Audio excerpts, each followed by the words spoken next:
Welcome back to Derailed. I am your host, JJ Lahey, here with Jake Schyvinck and the one and only Matt Ramage, friend of the show, longtime Packer, backer, Bear hater, Cowboy troller, Viking dumper on, and he's been our good luck charm for a while now. Okay, we've had Matt on Derailed a couple times, and I'm not saying that it's like a surefire lock guarantee, but anytime he comes on here, the Packers win their next game. I'm just saying. So it's been a minute since we had you on here, Matt. Appreciate you making time to talk to us once again. Super excited to talk about the Dallas Cowboys and Jerry Jones and Micah Parsons and the butt whipping the Green Bay Packers are about to hand out to the Dallas Cowboys. Two questions. Number one, how excited are you that we're playing the Cowboys? And number two, are you more excited about the Cowboys game or being on this podcast? Probably been on this podcast, because I don't have to do anything. I just drink. That was my whole preparation. I just sat here drinking because I was really tired. I only slept like 2 hours last night because doing these live games that I do, it's like kicking the crap out of me. But I was like, I can't be over here sober. He didn't ask me to come on and talk to him sober. So I told my wife, I have to get after it. I had to knuckle down and get after it, slug some beers, and come on the Derailed podcast because I have to. First of all, my show should be called the Derailed because I'm like, I don't know if it's ADD, what's going on, but like I'm all over the place. But I'm excited about this Cowboys game. First of all, after that Browns disaster, I'm excited. Because, just go out here and stomp the Cowboys down. And people kind of forget about that. It's an AFC game. It sucked. And maybe the Browns are the greatest team of all time. We'll find out throughout the rest of the year. Doesn't seem like it before this game. But obviously, their defense was good. But I just want them to go out here and, like, kind of, first of all, make me feel better. Like, the offensive line to play good. Just show me that all the hype that we've been given wasn't fake. And I don't think it was. But I'm excited, JJ. You know what I mean? And I knew I was doing the show and all day at work as I was slinging that cheese at the cheese factory. I was thinking, JJ, I don't know why I had that sound in my head. I told my wife about it, and she said, "You're not the only one." She said, "Don't say that on the podcast." So then I knew at that moment I was gonna. Very sorry, Mrs. Ramage. Speaking of Mrs. Ramage, hi, Jake. Thanks for joining. Always. What if we're going over last week? I got to play a clip from last week's show, but I know we're going to talk a lot of Dallas. Oh, you brought something for us. I'm so happy. You brought a gift. Yeah, bless you. I did. Now we'll get there. Anybody who tuned on in here and too old for this says, why wasn't Matt on last week? Yeah, I mean, if you had been on last week, then we would have beaten the Browns or maybe broken your special good luck charm that you have with us. But for anybody who did tune in last week, you may notice two things. One, Mr. Jake Schyvinck did pick the Browns to win that game. So don't say we didn't tell you so. Yeah. And then secondly, I got the clip. We basically previewed for you that it was going to be a slog. It was going to be not a very fun watch. And that the Cleveland Browns were going to need a lot of help from our special teams and our offense making things easy on them by turning the ball over or making huge mistakes. And I'm telling you, if you do not tune into this show for your previews of these upcoming games, boy, I feel bad for you because you must get surprised an awful lot. So tell your friends, tell your neighbors, tell your wife, tune into Derailed. You're going to get all the breakdowns. Jake, you want to roll the clip? Yeah. I want the clip. Yeah. I want the clip. And I think that we're going to have to talk about. Yeah. Let's see what this is. Yeah. Oh my gosh! Does Adam Huddle says feels like a Schwarzenegger interception? Is he the one who got the interception? No, who? No, Schwest? it was Delpit. it was Grant Delpit. Yeah. It was. But 16-13. I said it was gonna be a weird game, and turns out it was totally fine for like 56 minutes, and everything went south from there. Everything that we said could potentially go wrong that could make this weird went wrong and made it weird. That's all I had. Yeah, I said a bunch of times that if we played well, it was going to be 17-0. If we didn't play well, it was going to be 13-0. And it was going to be 13-0 prior to Brandon McKinney kicking the lowest field goal you've ever seen. And then, Rich Bisaccia out there. So, I was on my way to a 13-0, and, we'd be all a little happier, I think. And maybe Ramage would be slightly less drunk. Never know. Probably not, but maybe. Probably not. Because sometimes you're celebrating drunk, sometimes you're like sad drunk. It's true. Either way, you're having a good time. That's true. We do have we have some people in the chat here. Tool for this says he wants to see a Musgrave jet sweep. No. Oh no, he doesn't want a Musgrave jet sweep. Oh, why would Tool you already put it out in the universe. You already put it out there. It's happening. At least he didn't say 4th down on there. But you're welcome. Too old for this. If the Packers win the Super Bowl this season, I'm going to buy you a Luke Musgrave jersey. I'm going to send it to your house. Yep. With the Super Bowl patch on it. Hey, man. That's what you need right there. He's not going to be able to get rid of it because he's going to be like, it's like, oh my gosh, this has a great logo. JJ sent it to me, and I hate the guy, but I mean, come on, I can't. Oh boy. Dershel wants to know how much redacted did it get to coerce Ramage to come on tonight. Now, Ramage, I don't know how often you tune into our live stream. I know you watch us very frequently, but maybe you know or don't know what redacted is. And so, just fill in the blank in your own mind. How much redacted did it take for us to coerce you on here? Actually, you messaged me one night and I was drinking. And I was just like, drinking. I say yes. I'm like, oh yeah, let's get that. No, I've been on here before.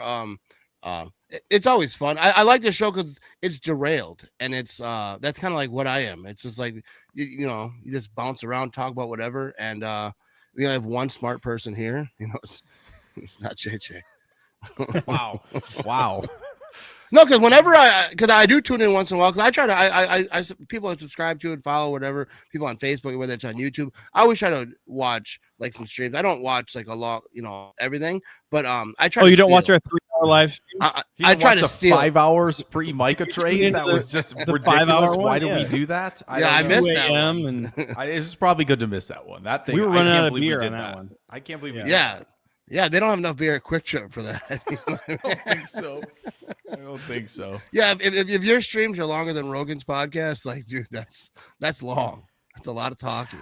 Yeah, dude, I do like sometimes midnight, I do like we have to after midnight we have to stop drinking beer and start drinking redacted energy. Yeah, dude, but I've done like 6-hour streams like for like game days because I do the game watches and like dude, the next day like I can't talk and like especially like a Packer game because I'm screaming more. But like, yeah, dude, I don't know. Like talking a lot does something to the vocal cords. I don't know. It really does. I'm surprised my wife's, hers is always so clear. She says many words a day. I was like, you should have a podcast. And I know she's sleeping right now, so I know I can say that joke. My wife should definitely have a podcast because she is a much better public speaker than I am. So I always say it to people at work who like talk a lot. I was like, I don't know why I have a podcast. You should have a podcast and just yammer all this stuff out in the world so we don't got to hear it. You know what I mean? But they don't like when you say stuff like that at work. The art of podcasting is purely just a confidence game. Do you have the confidence to go and talk for a while into a microphone and let yourself be judged? And if you do, then you are a podcaster. It helps if you feel like you are just above the average attractiveness level to where you can go on camera, as the three of us are. Most podcasters have to stay off camera because of obvious I don't think reasons, anyone with like an eye like mine can consider themselves like above average on good looking. I think the eye, you could be Brad Pitt. You got one eye cocked off to the left side. Like it's not working for you, dude. You're not that good looking. I kind of want to see Brad Pitt with the eye. Dude, we're the graphic people in the chat. You know what I mean? Make that happen. Give me Brad Pitt. Give me all of them. Leonardo DiCaprio in his prime. Get his eye off Photoshop streams. I bet, Matt. I bet if one of us gets ranting, JJ will do it while we're ranting right here. I bet he could get that done. It would not be the first time. Dude, it wouldn't be hard to get me to rant. This week has been rough. Look, I got the eye going on this week's thumbnail. So yeah, I saw that because when I first saw it, I was like, you gotta get the eye right. You know what I mean? The eye has to be right. Hat looks good. I like it. Then you see our friend in the background. Yeah, I love that. Dude, the Cowboys lost to the Bears. They lost to the Bears. Yeah, it does look like a ghost. Dude, I was looking at that trade killed him, dude. And then he tried to convince everyone he won it. I think that was my favorite part about that trade. Afterwards, like, oh, he's paralyzed. The back is broke. He's like Mike Tyson. My back is broke. Like, dude, the whole sell, like, I won the trade thing was just hilarious to me. And he just tried to, like, they were pumping out information about the back, and everyone was like commenting on my Facebook, like, oh, he's got a hurt back and he's not going to play half the year. I'm like, dude, all right, believe that if you want. Like, it's hilarious. He's out there week 1 sacking Jared Goff, throwing up an enormous pressure rate and just wrecking crap. And then the Cowboys just get absolutely blown out by Caleb Williams, dude. They're like, it's his career game. Like, yeah, I bet it is. Against the Dallas Cowboys. I wish we could all play against the Cowboys every week. Yeah. At least we can this week. Dude, we can. And then they have to, dude. Come out here, punch them in the throat, dude. I want to see Jerry Jones. He just gasping air. He's gonna up there, be like a little sweet. He's gonna leave. Imagine if Green Bay wins like 49-14 or something like that. Oh, Mike has like 3 sacks. Love is doing what he did in the wild card game. Like, Jerry will be there. Dude, he'd be like, dude, it's time for a massage. He's gonna be gone. Yeah, he's gonna go get that massage. Yeah, I would love that, dude. That would be so great. The Packers win so much, Jerry Jones just walks off. That would be that. I mean, I don't even care. I mean, I hope they win a Super Bowl and all the things happen. But like, if that happened, if he just walked off, that would just be special. I'd hold that in my heart forever. He's going to fly to Cleveland to watch the Rangers finale instead. He's just so tired. He's like, I don't want to be here. That would be fantastic. I hope it happens. The Packers have to play just mad, angry. Like, dude, everyone hyped you up. Everything was all jacked up. And then they're just tearing you down right now, which deservedly so because they played like crap. The offensive line, defense did their job. But, like, just come out here and show everyone, all right, that was a fluke. That was, maybe – I think that maybe they're feeling themselves. I don't know if athletes actually listen to the media and, like, kind of feed off it. I assume not. Some maybe do. I don't know. I'm not an athlete, but I can drink pretty good. But I something happened. I don't know if they were feeling themselves too much, but that offensive line, dude, like, dude, that game, that game made me very. I tried to watch it a second time to like be a professional podcaster and know stuff, and I was like, no, don't want to do that. That game, made me upset. It was brutal. But also, it's an AFC game, so like now that's over, it's like, all right, whatever. It sucked. Packers are getting trashed. Like, I'm getting trashed because I was more confident than you guys. I was like, I remember talking on my live stream, like, oh, everyone's talking about the Browns defense, but look what the Ravens did. Yeah. All right. I was wrong. And that'll happen a lot. Probably happen some more this season. Hopefully not this week. But I not that I thought the Browns defense like it was overhyped. I knew that they were good. They got Myles Garrett over there. Like, obviously I knew that their pass rush, their line is good. I just thought, the Packers didn't have to score a lot of points to win, which was true, but they didn't do it. They didn't score enough. And that field goal. Ugh. Well, the question I have for both of you was, like, obviously it was just a complete and utter bleep show as far as offense was concerned. And then I would say the same for special teams as well. But the question that I think is worth Monday morning quarterbacking is there anything from this game that actually concerns us going forward? Because a lot of what we saw was just like, yeah, we know what it looks like when the Packers don't show up. We know what it looks like when the offensive line can't get any cohesion and the interior is giving up pressures every single play. And then you're shuffling guys around and there's Myles Garrett and, Malik and everybody there. Like, we know what that type of game looks like. So how much from this game actually has a concern going forward? Am I going? I'll go first. Yeah, I don't know who's going first. All right. I think the weird thing is, and Dershell's in the comments doing the same thing. I don't know what. I mean, again, Tom got hurt, and so that kind of threw a wrench in things immediately. But like, maybe that shouldn't have been the plan from the start. Yeah, it should have been. Honestly, I don't know. it felt weird. Like, okay, let's rush Tom back because we need him against Cleveland. Like, I get it, and obviously that happened. The pass rush was not. Oh my gosh, you've already done it. That's incredible. This is brought to you by Redacted Energy. This photo. But yeah, I mean, that was, I think, the biggest thing. It was just like, okay, we're just gonna see where Jordan Morgan can play. It's like, what do you mean you are against this defensive line? It's not preseason. Like, it was just very weird that they were trying that out during this game.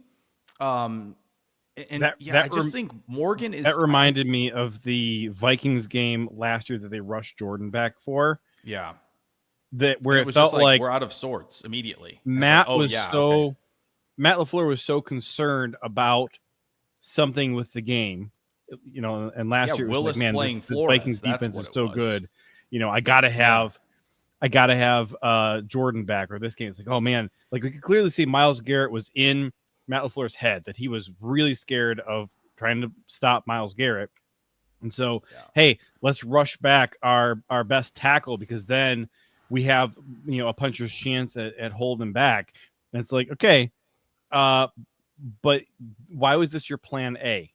Like, you should have had a cohesive plan going into this game of what your starting five was going to be and who was actually accustomed to playing next to each other and who had been rehearsing how they're actually going to be blocking this defensive line.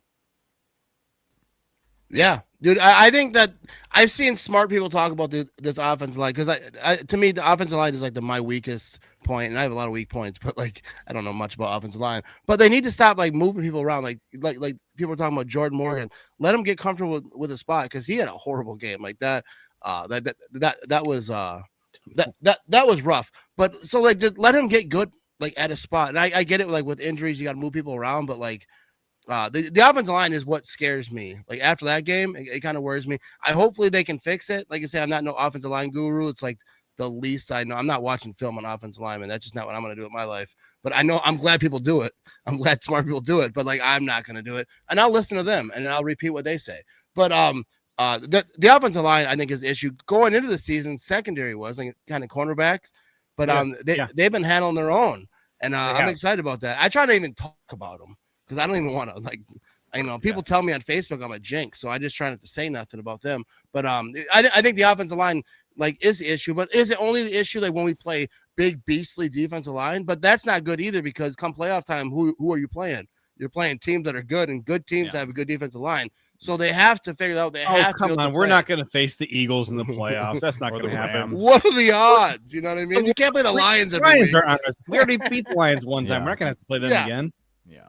Dude, Lion fans are a funny bunch too. They've been getting after me, dude. Because I got after them, so I kind of had it coming. But like after that win, they're all on me. Like we beat them, and until they beat us, we got it. And they're like, well, the last 2 years. All right, let's talk about the past. If you want to talk about the past, let's talk about the last 40 years. In like 1957, Lions have people retiring early, all-star Hall of Fame players. Like, I'm out of here. I don't want to do it no more. And then they're good for 2 years. They act like they're a freaking dynasty. You expect like Tom Brady to talk like this, like Patriot fans, which they did, first of all. But the Lion fans just drive me nuts. And then they get mad when I talk. Dude, I got like I don't want to get into it, but I got a pretty severe death threat. But so I'm not gonna go to Detroit. Not fun. I've been there. Wow. At least I don't want to say the whole thing, because I'm not gonna give him like whatever. But he's basically said don't go to Detroit, and I'm like, yeah, I'm not going to. That's not one of the cities I'm itching to go to. I shouldn't say that.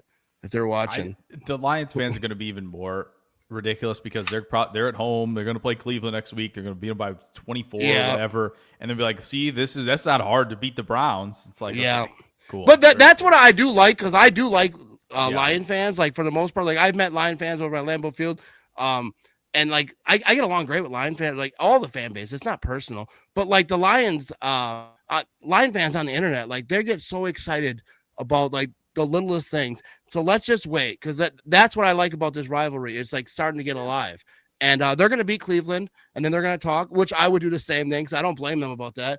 But like come Thanksgiving, dude, we will see like where the Packers are, where the Lions are. who wins that game, it's going to be a beautiful thing. I'm glad that this rivalry is reduced a little bit. And I say that, but that's a little bit of coping. You know what I mean? Because I don't want it to be good. I don't want any rivalry to be good. I want the Packers to dominate all of them. But, you know what I mean? You got to say that. I think this season, the NFC North is going to be nasty. Besides the Bears, they're not doing nothing. I hope not. But they did look really good against the Cowboys, and I'll give them credit because even though they're it's just the Cowboys, I hate when people say it was just they're all NFL teams. Like they played very well against them, and I expect the Packers to do the same. But like you still got to give a team props when they handle a team like that. Yeah, people definitely do that after 2 weeks. They think, oh, this team's really good. They will never lose. And they think like, oh, this team's terrible. They'll never win. And it's like, the gap's never that big. Yeah. It's never that big. We just saw it. The Browns beat Green Bay. Green Bay gave it away. Yes, but it's, they showed up to play. Carolina and Atlanta. What happened? Yeah. Like, are you serious, Atlanta? Like, but Carolina says, no, we're gonna show up. Like, well, look at the pros. Packers. The first 2 weeks, the Packers, everyone, dude, not just fans, because fans are going to talk. Like, people like me are going to talk, and, they're greatest team ever. But, like, people on, the TV, which I don't really watch, but I saw a lot of clips, everyone was saying, the Packers are the team. After, like, 2 weeks earlier, they were saying they sucked.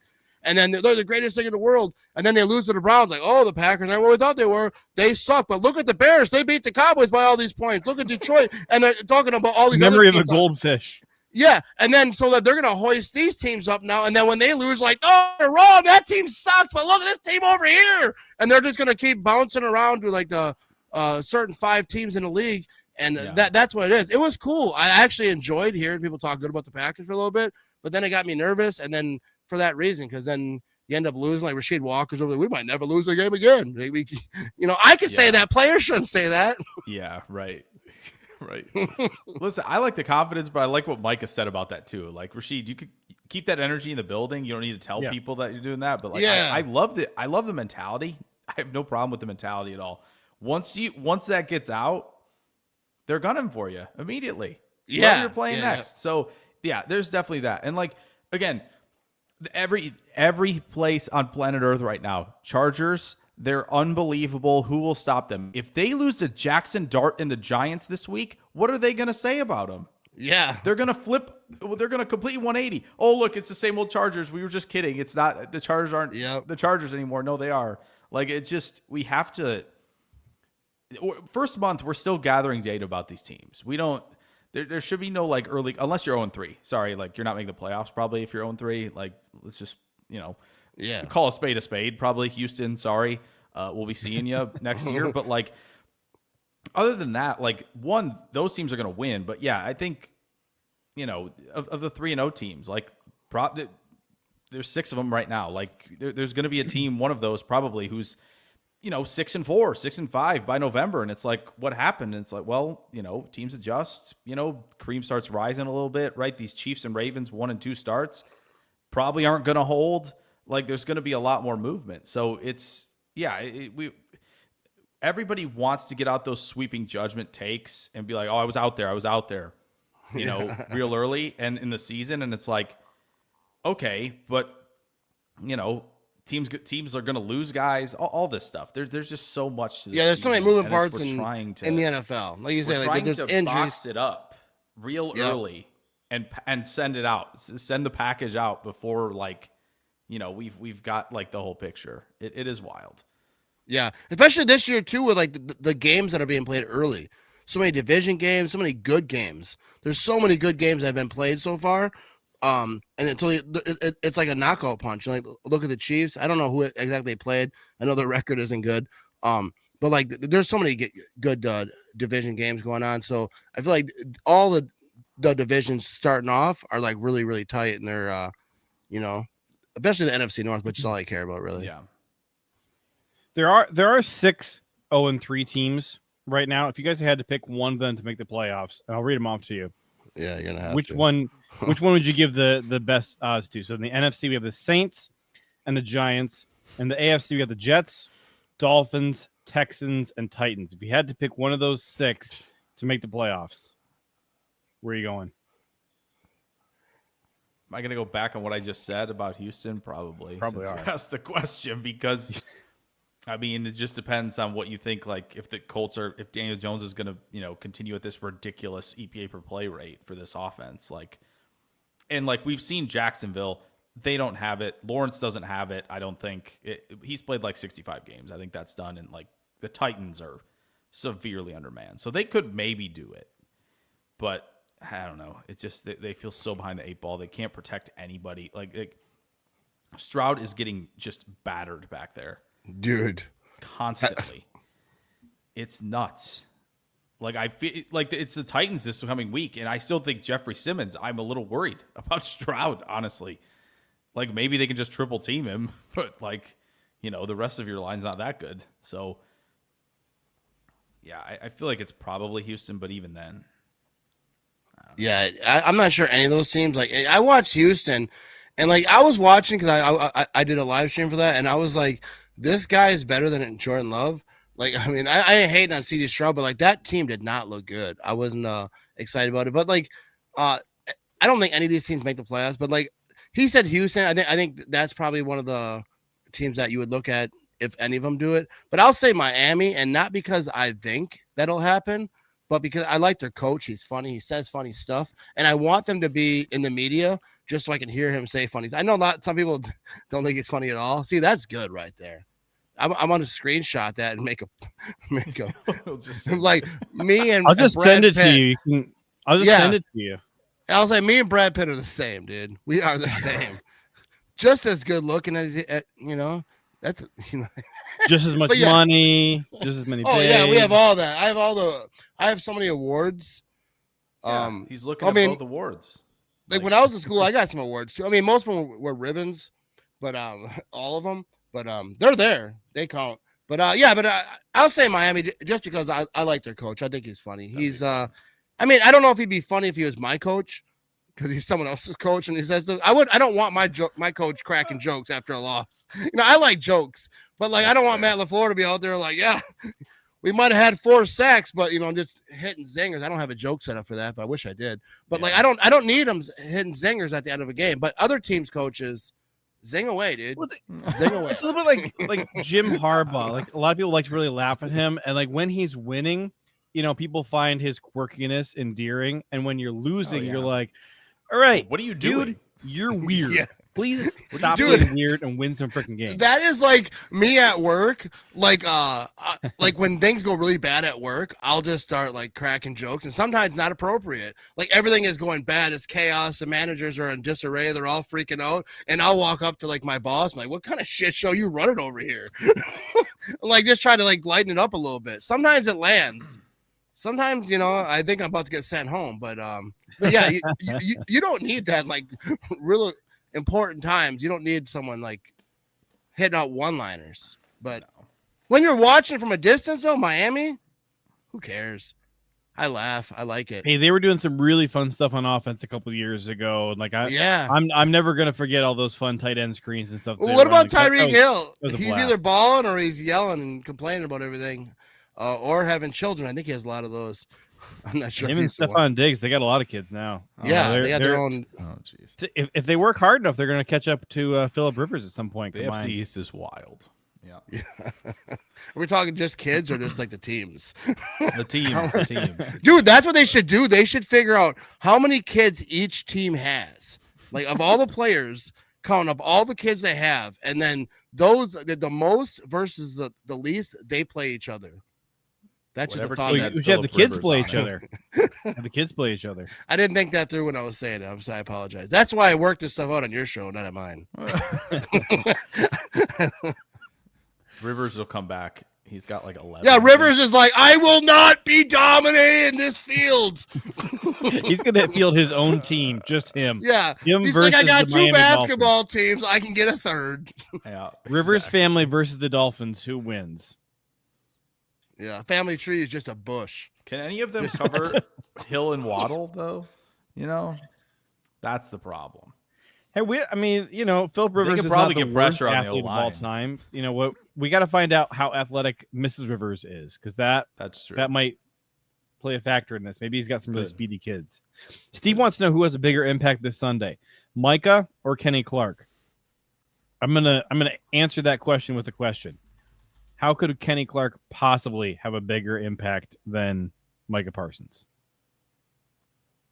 I The don't. Packers see are how going to that run could be it, but yeah, it's Micah Parsons, like for sure to me. Like I feel like Micah Parsons, like you could ask that question every single week, and more times than not, he's going to be the answer. Like you could argue like against Cleveland, Myles Garrett, there's all those comparisons, but Micah Parsons, like his impact, because I think his impact goes way beyond just what he does on the field. He lifts people up. I mean, I feel like it's not even lift people up like he's such a great, fantastic leader. Because people were trash me like when I was saying that, but it's not even that. But like when you're playing with a guy of that caliber, like even like when players are playing with Charles Woodson or whoever you want to name, like they don't have to say it. They just like, I can't let this dude down. This guy is like, they see him at a certain level. They don't want to be the weakest link. So I feel like it lifts everyone up, and it helps just because he's getting all the attention, and Rashan Gary, Van Ness, other guys can, not have double teams. So I think Parsons is huge when he's on the field.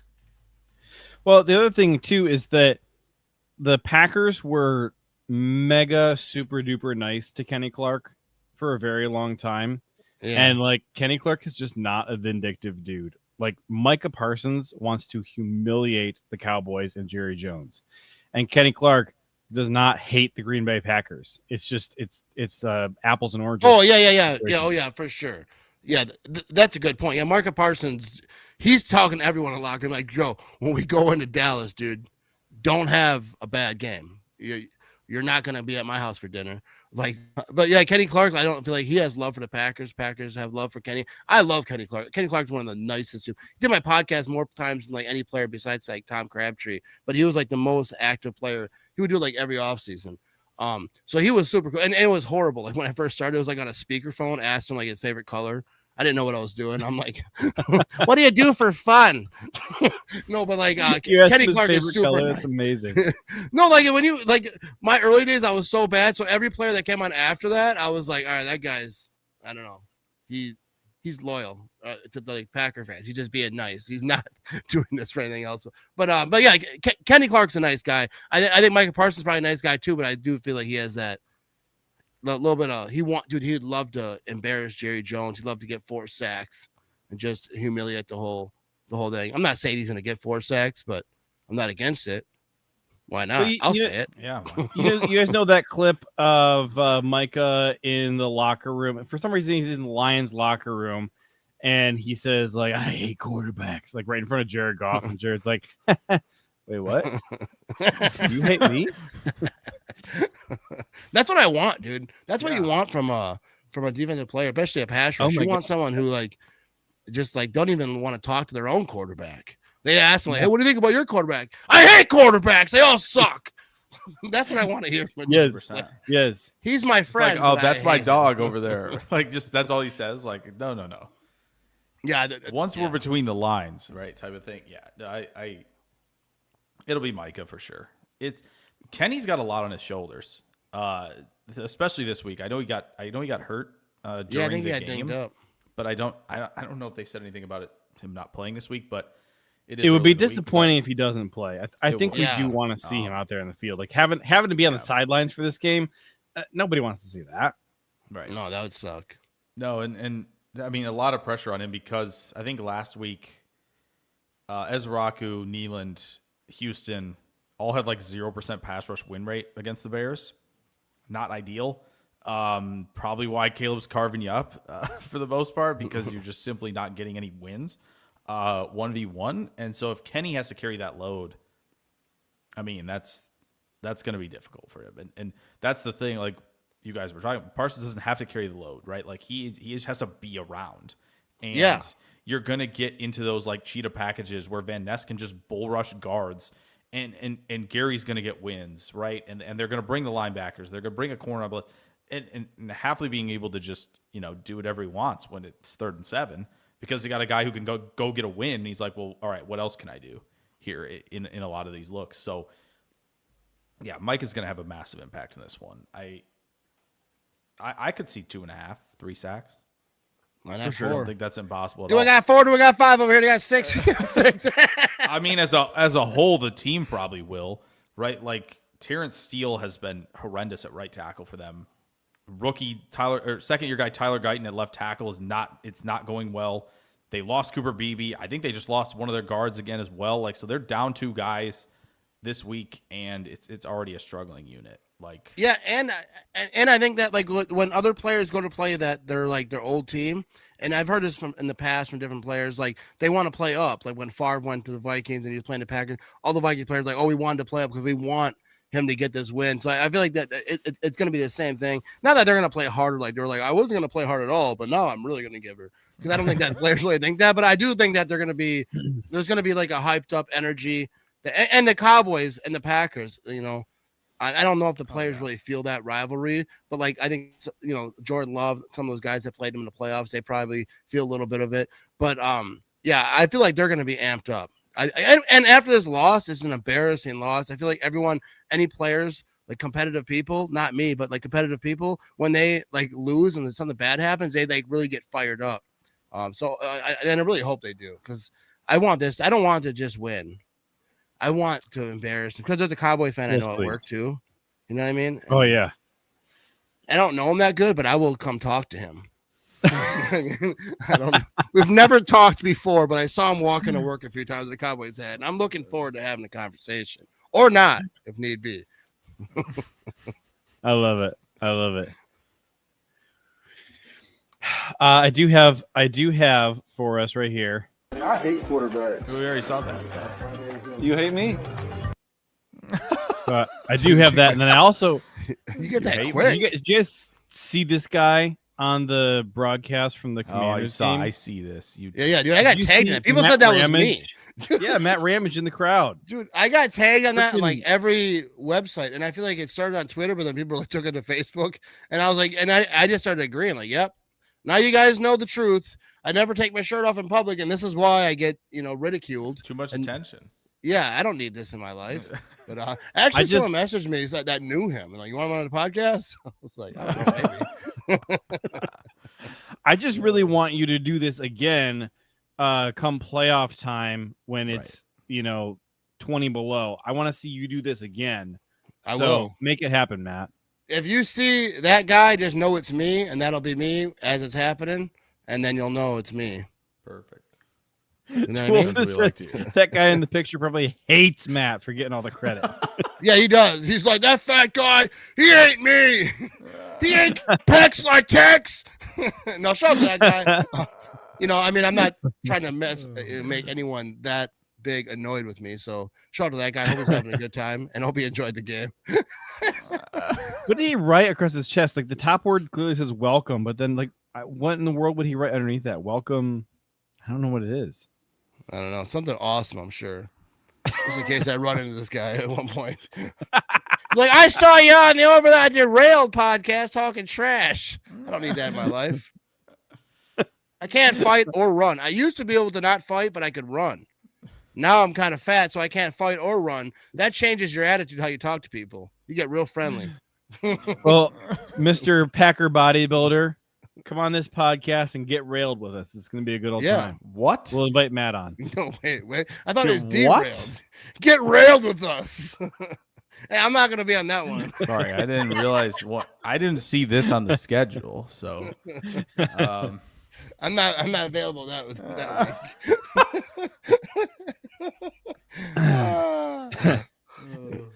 You know what I mean? Not there's anything wrong with that. Here we go. Let's get moving. That has to be what it is. It has to. Welcome, Parsons. Oh, it yeah. Also, it looks like there's a 1 kind of like above the rest of whatever that wording is. I feel like whoever wrote that was probably drinking pretty early. You know what I mean? They were getting after it. Yeah, welcome. Well, that Parsons, could be. And that's, you know what I mean? Because it's game day. They're like close enough. We don't need all letters. Throw a number in there. Yeah. By the way, thanks for inviting me into the Matt Cave, Ramage. This is pretty sweet. Oh, Jake, I wish you would have come too. Dude, you're in the same spot. That's this is pretty good here. How'd really you like get it. there so fast? That's not creepy at all. I've been in here since we started the live stream. Yeah, he was I there didn't 3 notice. hours ago for prep. That's what he was doing. I didn't even notice that. No, but it's funny because people always talk about it. Like, I want to tour, your spot. You got the epic, man cave. Like, no, I don't. Like, my basement is like, I have a broken, refrigerator, a toilet right here, no wall around it. Doesn't even have running water. I have to like dump water to flush it. It's like an old basement. I'm gonna fix that though, by the way. My wife's been on me. But we don't really use it too often. Yeah, we don't use it. I mean, if I use it, I'll throw water in it. Anyways, but like it's not a good basement. Like this is the spot. I got like 7 feet, make it look good, and then the rest of it is just a lot of refrigerators. I ain't gonna lie to you, because they're hard to get up the stairs. So I get a new one. Like now we'll just use that one for shelving. I'm saying it's not good, but I have a cool jersey back here, and Chris Farley. Yeah, Chris Farley. Now he's on my screen. He's over here. I don't know if I'm pointing the right way. Yeah, he's friend of the show. It's right here. Here, I can do this here. There, you guys see Chris Farley over there? Oh yeah, we got Chris Farley over here. You know what I mean? Got Heisenberg. We got Heisenberg over on the far side. We got Richard Pryor. We got yeah. We got the Sopranos back here. It's like anything that I've ever watched once. We got the Goodfellas. I don't know how to part. Is that Hemingway on the other side? Why is it so hard to point? Is your camera mirrored? I would think with your eye situation, it'd be easy for you to point out. No, it's hard. It's hard to point at stuff sometimes. But we got all the legends back there. You know what I mean? That's true. JJ put you on the spot there. You know, he did. I used trying to get you to point and do all that. It's hard to point at stuff in the opposite. Anyways, what do you got? I used to have a whole room in our house that was just my recording studio, and it was great. And then I had too many kids, and so I got evicted from that room. And so played yourself. So now I got to have the virtual screen behind me because I'm recording in my bedroom. So you got to tell your kid, like, every time that kid like irritates you, does something wrong, like, you are my recording studio. Hey, listen, if you don't behave, I'm recording in your bedroom tonight. All right. Yeah. Like you took 5-hour show. I'm gonna smash a derailed redacted drink, and Jake and I are gonna speculate on more trade rumors for 5 hours tonight. Yeah, that's what you gotta do. You know what I mean? Let them know. Yeah, I think the answer is I need to get a bigger house and get my recording. Dude, I've had a studio in like every room of this. I've got this old, like, it's called the gun room, because when I bought the house, the people who lived there before had a bunch of guns in there. It's like a lock on it and all that. It was like a lot of guns when I looked at the house, but now it's not. But I had my studio in there, but it would get so cold. It was like a kind of on the outside of the house. I was upstairs, and my son was moving to college. I was moving stuff up as he was leaving. Like, all right, see you later, bud. But then that didn't really work either, because the internet's kind of sketchy up there, and my wife was complaining because the sound or whatever. So now I'm in the basement. Anyway, I don't know why I told you all that. You didn't need to know any of that. I want to know where you got that. I got derailed. Yeah. What? JJ made his background your background. Yeah. Where'd you get that Homer hat? Did you make that yourself? Oh, yeah. This is your Matt Ramage logo on the side too. Yeah, this is in my store, the Homer hat. I like to wear this when I'm talking Homerish stuff, just so when I'm like, you're a Homer, you're biased. I'm like, dude, I ain't hiding it. But yeah, I got that in the store. TheMattRamage.com. Go buy some stuff. That's my whole blog. MattRamage.com is your store? TheMattRamage.com, yeah. We have a lot of stuff. We have Thanks Jerry stuff. We got some Thanks Jerry stuff with the cheese head on. Might get sued for it. But Sunday.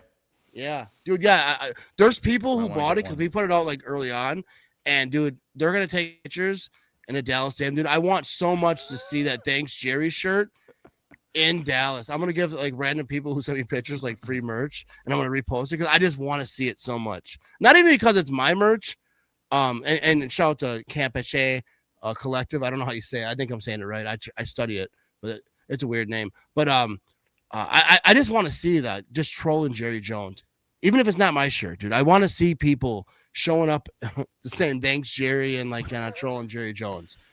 That's the way. It's amazing. There it is. That's a shirt right there. You know what I mean? I don't like Jerry Jones. Butter? I don't like him. I mean, I don't like him. Who does like him? Yeah, not personally. Cowboys but just fans like, sure as heck first of all, what owners does a press conference after the game? Like, you want to hear from the coaches. You want to hear from the players. Like, what happened in this game? What were you thinking while going through this game? No, let's hear about the owner who watched it like the rest of us.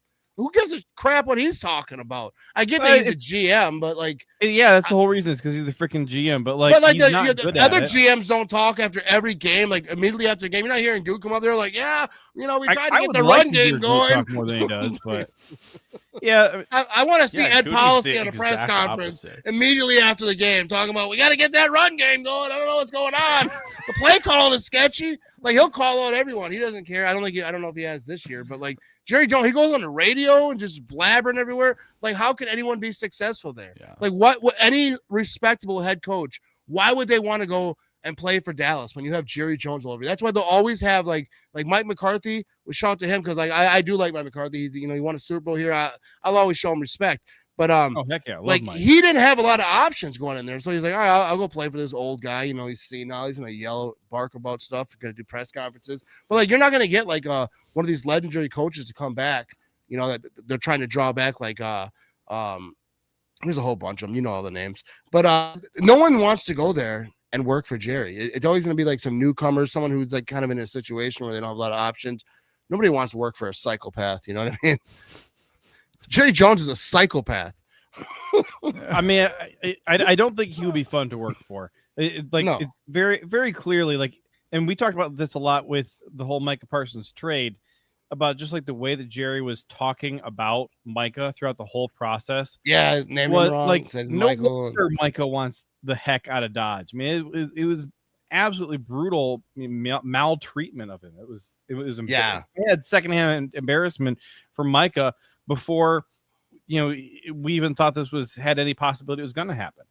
Yeah, and then like even after the trade, like I mentioned earlier, he's trying so hard to and tell everyone that he won the trade. Like, oh, Micah's got a back injury. Like, oh, he wasn't saying like the media, it was leaked. I wonder who did that. And he just cares so much about public perception. That's why your team sucks. Because like the Packers don't care. The Packer fans can be screaming and yelling. This guy sucks. We didn't get this guy. Whatever the guy. Everyone's freaking out, losing their mind over something. The Packers like, yeah, we don't care. You don't know anything. We're gonna trust the guys that we paid to like know stuff. They don't really give into that. Jerry Jones, I feel like, cares so much about. Flinch. Yeah, like he cares. That's what the problem with the owner. And everyone says, well, the Packers didn't have an owner. They could do this. They could do that. But when you have an owner, that's what you have. Like a god shadowing over your franchise. And any thought in his mind, in his 90-year-old mind, he just says, do that, and you have to do that. And he's, I would not. I feel for Cowboys fans because, like, how do you root for that? Absolutely. How do you root? Like, you're a team. You love this team. You know the history. You know everything about this team. You almost die for this team, not literally, but and then you got this like psycho old guy who just screams out from the clouds and just pops up on press conferences talking about just gibberish. Getting in drama with players, trading away your best player. Like, I don't need that in my life, dude. I'm glad to be a Packer fan. We don't have an owner, and actually we do. There we go. They're all right here. Yeah, you see that's business right there. The Don and the mafioso up there. Yeah, chilling. it looks like the way their hands are like that. He's like asking for a favor on the day of his daughter's wedding or something like that. That's why I feel like I'm walking into right here. And I'm like, all right. 100%. It's like you need a favor, I'll take care of it type of thing. Yeah. Like, that is 100%. I'm not going to ask you for anything right now, but someday maybe you can help me. Yeah. I don't know if that's good. I know that family. wasn't. Matt, we are massive Ed Policy super fans here on this live streaming. This is the preeminent Ed Policy. I mean, you heard our theme song at the beginning. It's the legend of Ed Policy. Ed Policy's origin story is our theme song, and like we need to get Ed on this podcast. It needs to happen. We have some very important questions that we want to ask him, and hopefully we're going to get him to sing our theme song. Okay. Yeah. I think if he was watching and he was like, yeah, I could probably do that, give him a couple minutes. Then you start talking about that, like, I ain't doing no singing. I ain't gonna sing. But that'd be something. All right, maybe we're not gonna have him sing the theme song. Yeah. I'd probably leave that part out, or just leave it out, and then when he's on, put him in the hot it's seat. like, hey, have you heard our song? Let's hit the vocals. Let's get the music going. Bang, go. What we need to do is it needs to be for charity. We need to get a big fundraiser going, have people donate to hear him sing the song, and then donate all that to charity. Yeah, good luck. I think he would rather just give the money to charity. He's like, yeah, I'm trying to be a respectable president here in the greatest franchise in the NFL. You're gonna have me singing duets over here on the on a live stream. I'm not sure it's gonna happen. But singing singing a fan fiction about my origin story. Yeah, like that's gonna happen. And he does. I think he does all right. I think he does okay for himself. He's got plenty of money in the bank. He does. Yeah, he probably does. Like, with fundraising. How much are you? Yeah, say you're gonna offer to pay him to do a thing for charity. Well, I'm not opposed. I have $3. I got a $50 gift card from Quick Trip someone gave me. I will throw that in there. Yes. Actually, I think I spent it, but I'll chip in at something. Now that I think about that, I got gas. I think I might have got gas with that.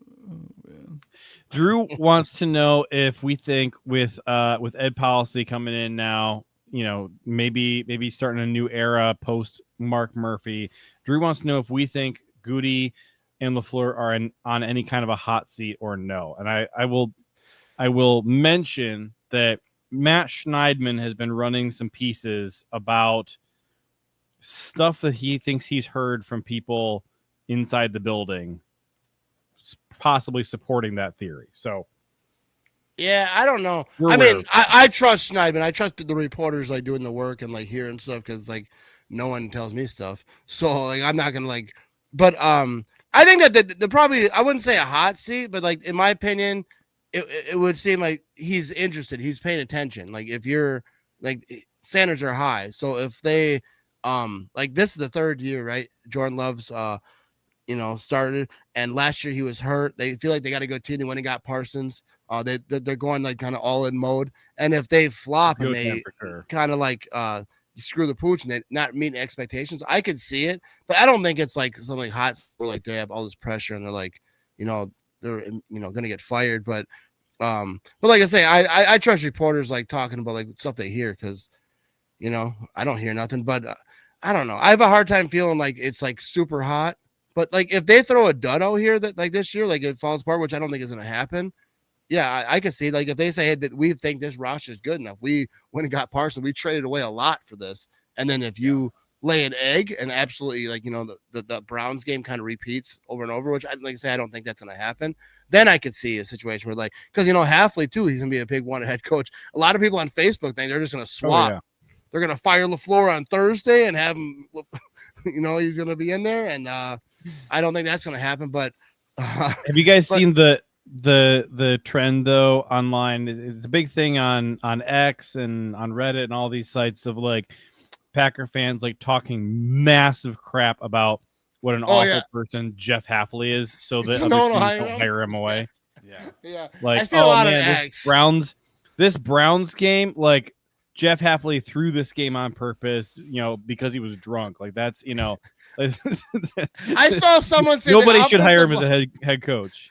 I saw someone that was a meme and it said Packers offensive line played horrible. Nobody hire Halfley. He has no idea what he's doing. He's a defensive coordinator. You get it? That's what makes it funny. I do think to your point you made a second ago, the 2022 and 2024 seasons really kind of fizzled out, as it went along and kind of, ended on a wet fart, both of them, the regular seasons. And in the 2024 season, we did make it into the playoffs, but wet fart does it for him. Wet fart. How much did anybody actually believe in them heading into that Eagles game? I didn't have any confidence, in the state of the team at that point. And if you look at how stacked they are now, if Jordan Love stays healthy and Micah stays healthy, if this season were to end the way that 22 and 24 ended, I think that there's some validity to the idea that Ed Policy could say, hey, are these guys actually the right guys to lead us to the promised land? Because, you're not going to have many better opportunities than I just saw too old for this comment. I know. I can't even read it. Halfley kicked my cousin's salamander off a bridge. You can't have that. You don't want that in your city. Yeah, leave that in Green Bay. Come on, Miami. You don't want that. Tennessee? No. Okay, good. Oh my gosh. Oh, New York? There's way too many bridges. See how many salamanders you could kick off a bridge in New York? Dude, there's way can't do that. Yeah, and why would you want to coach there? You let him go to New Orleans, he's gonna go kick an alligator, Dude, My thing for Halfley is, hey, Mike McCarthy still lives in Green Bay. Even when he was in Dallas, I think he still had that property in Green Bay. Like, there's so many players who stay in Green Bay. Everyone loves Green Bay. So why would you want to go somewhere else? Stay in Green Bay and be the best defensive coordinator in the world in Green Bay. And I don't care. They can pay you all the money. They can pay you more than LaFleur. I don't care. They can take his money, steal his car. I don't care what you got to do. It's not my money. I'm not going to offer mine. But, I got 5 on it. I can throw in a blazer or something.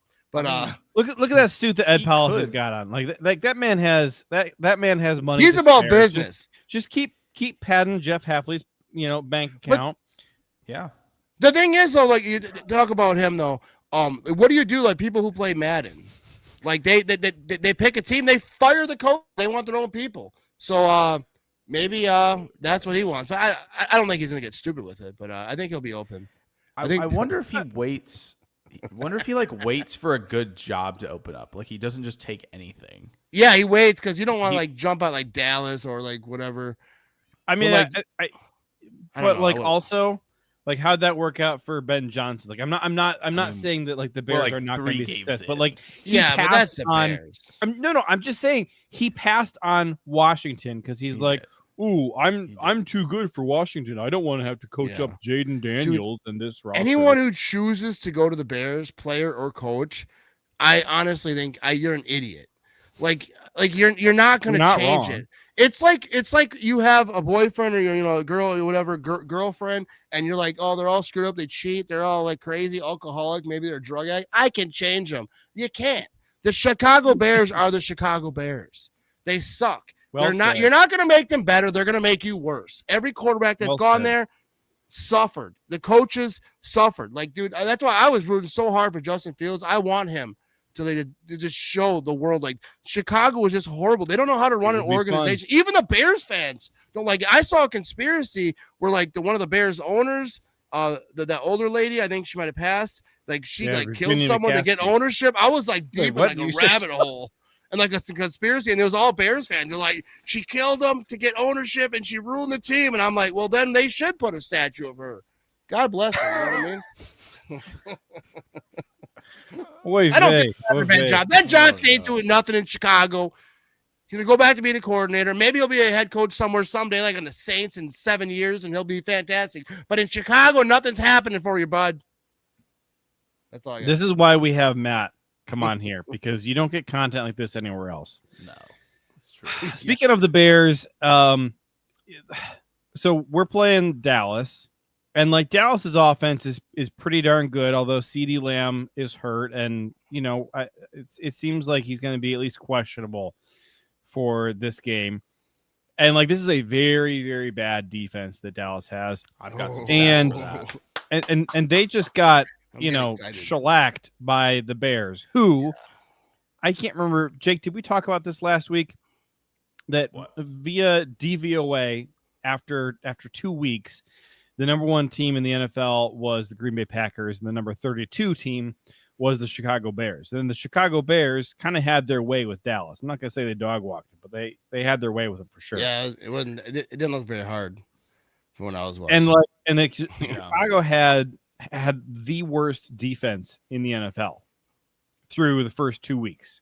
And that's after playing the Vikings and the Lions. Now, like, Lions have a pretty good offense. But yes, not week 1. I don't think that there was any kind of a body of work to indicate to you that the week 1 Vikings were that good on offense. So it might be really rough for Cowboys fans this week, and dude, I think that it's going to be a high scoring game for the Packers offense. Kind of remains to be seen for me whether the Cowboys offense is going to have what they need to get things going with the injuries that they've sustained on offensive line and at wide receiver. Are they going to be able to do what they need to do? But it could be a pretty high scoring game. And Jake and I have this. We've been working on this theory for 2 weeks now that this is going to be Matthew Golden's welcome to the NFL breakout game. Yep. And we talked about how in the Commanders game they were trying to get the ball to him. They chucked it to him a couple times deep, couldn't connect. Would have been a 2-tutty 100-yard game had they been able to make connect on those plays. Instead, he gets blanked on the stat sheet. But then against Cleveland, when they really were not chucking the ball all over the place, they still were finding the way to get the ball to Matthew Golden, even against that defense. And he kind of had the play of the game that, unfortunately, will not be remembered as such because it didn't result in any points. Yeah. Where he, what was it, 32, 37 yards, something like that, up the right sideline, 34. 34, yeah. He even watching that film. He was like, bro, I watched it 19 times.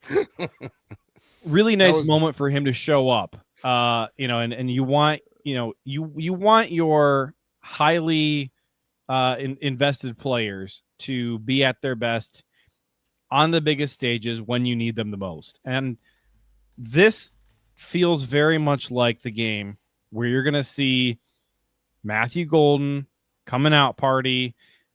It has, to me, a lot of the vibes of 2022 Christian Watson, and that was week 7 or 8, and that was against Dallas, and Rodgers starts really chucking it around. I think Watson had, 3 touchdowns in that game? Like this feels like probably the beginning of the rest of the season for Matthew Golden is this Dallas Cowboys game. Yeah, first touchdown he'll probably get this week, but although I did say it last week, and he would have kind of ran out of bounds. I don't like to talk about that play because I'm not an athlete. I don't know what was going on. He kind of ran out of bounds after he caught that pass. Seemed like to a lot of people he could have ran it upfield, but like I'm the last person. I work at a cheese factory and I'm obese, so I'm not going to tell a premier athlete drafted in the first round in the NFL like you should have just turned it upfield. But it seemed like he could have. But yeah, I think Matthew Golden. Things about to happen. I'm gonna go to the bathroom real quick. Okay. You talk. I can hear you. I got Bluetooth on, but dude, my bladder is not gonna cooperate. Well, hey, mute your mic before you. Oh yeah, my toilet's way too close. I gotta mute this thing. Yeah, thanks. I don't need to hear the flushing. Jake, this is quite the graphic you got here. Yeah. Highest coverage EPA allowed through week 3. We got Khair Alam and what's Hooker's first name? Amani Hooker. Malik Hooker. And then Trayvon Diggs. Yeah. Well, that's Malik Hooker. Malik Hooker's with the Cowboys right now? Yes, sir. My gosh. Yeah, so they're 3rd, 4th, and 5th in highest coverage EPA allowed through week 3. I think the biggest thing, one for Golden on that catch, it kind of looked like one of those sports cars that you weren't ready. They didn't know how to turn it yet, right? And it's like, I can't control this type of thing. And he just kind of ran out the bounds.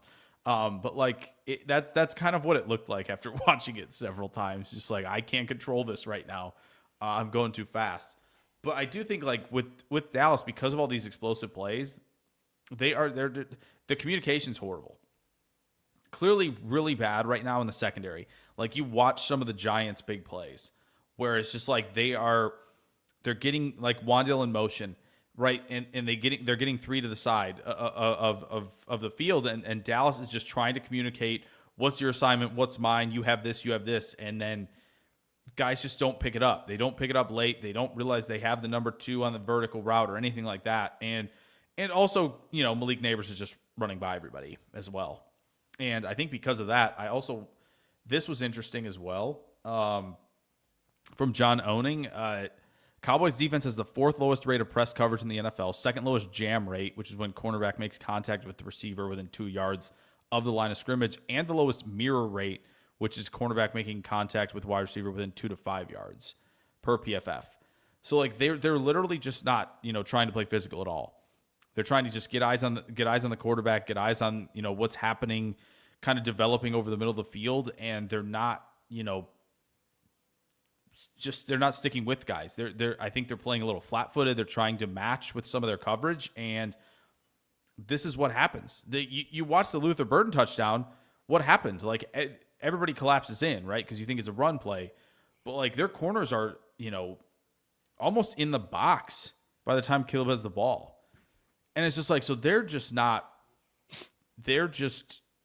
I think just very, very focused on what's going on in the backfield and what's going on elsewhere from their area. Like genuinely, it just feels like this secondary doesn't know how to communicate and just is truly unsure of their keys and principles in coverage. You just don't see much like it at this point for that defense. It feels, and even when Bland was in there, like Bland's obviously hurt, right? And Diggs got a little hurt last week as well. But I think they're just kind of feels expecting like, Bland to play this week, though. which aren't is they? fine. Like this is the week double He's- moves. he's- They're also he's super really aggressive. struggling. They're also super aggressive with also not being physical, right? They're trying to break on a lot of these quick routes, and so I think Golden first touchdown on a double move makes perfect sense. Even Doubs as well, like guys who are just going to be able to work on double moves because they're so aggressive. They're going to want to make a play. They're playing against Micah Parsons again. I think they're going to have that feeling that they really have week to week anyway. But it's just I can't believe what they're doing. They allowed Wandale to have 142 yards on 8 catches. He hasn't done that since Kentucky, JJ. He has 6 yards per catch.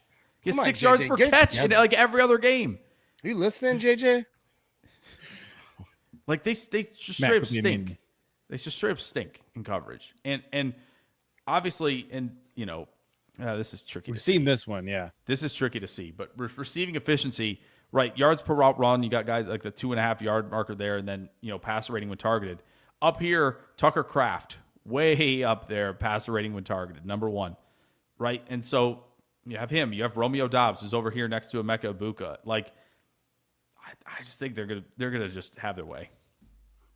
They're gonna have their way, especially if it's dude. I like it. You're getting me jacked up. If Kenny Clark's banged up and is like trying to play like with an injury that is like notable, what's gonna happen? Their young pass rushers have not been doing well either. So like it's open season. This could be a 50 burger.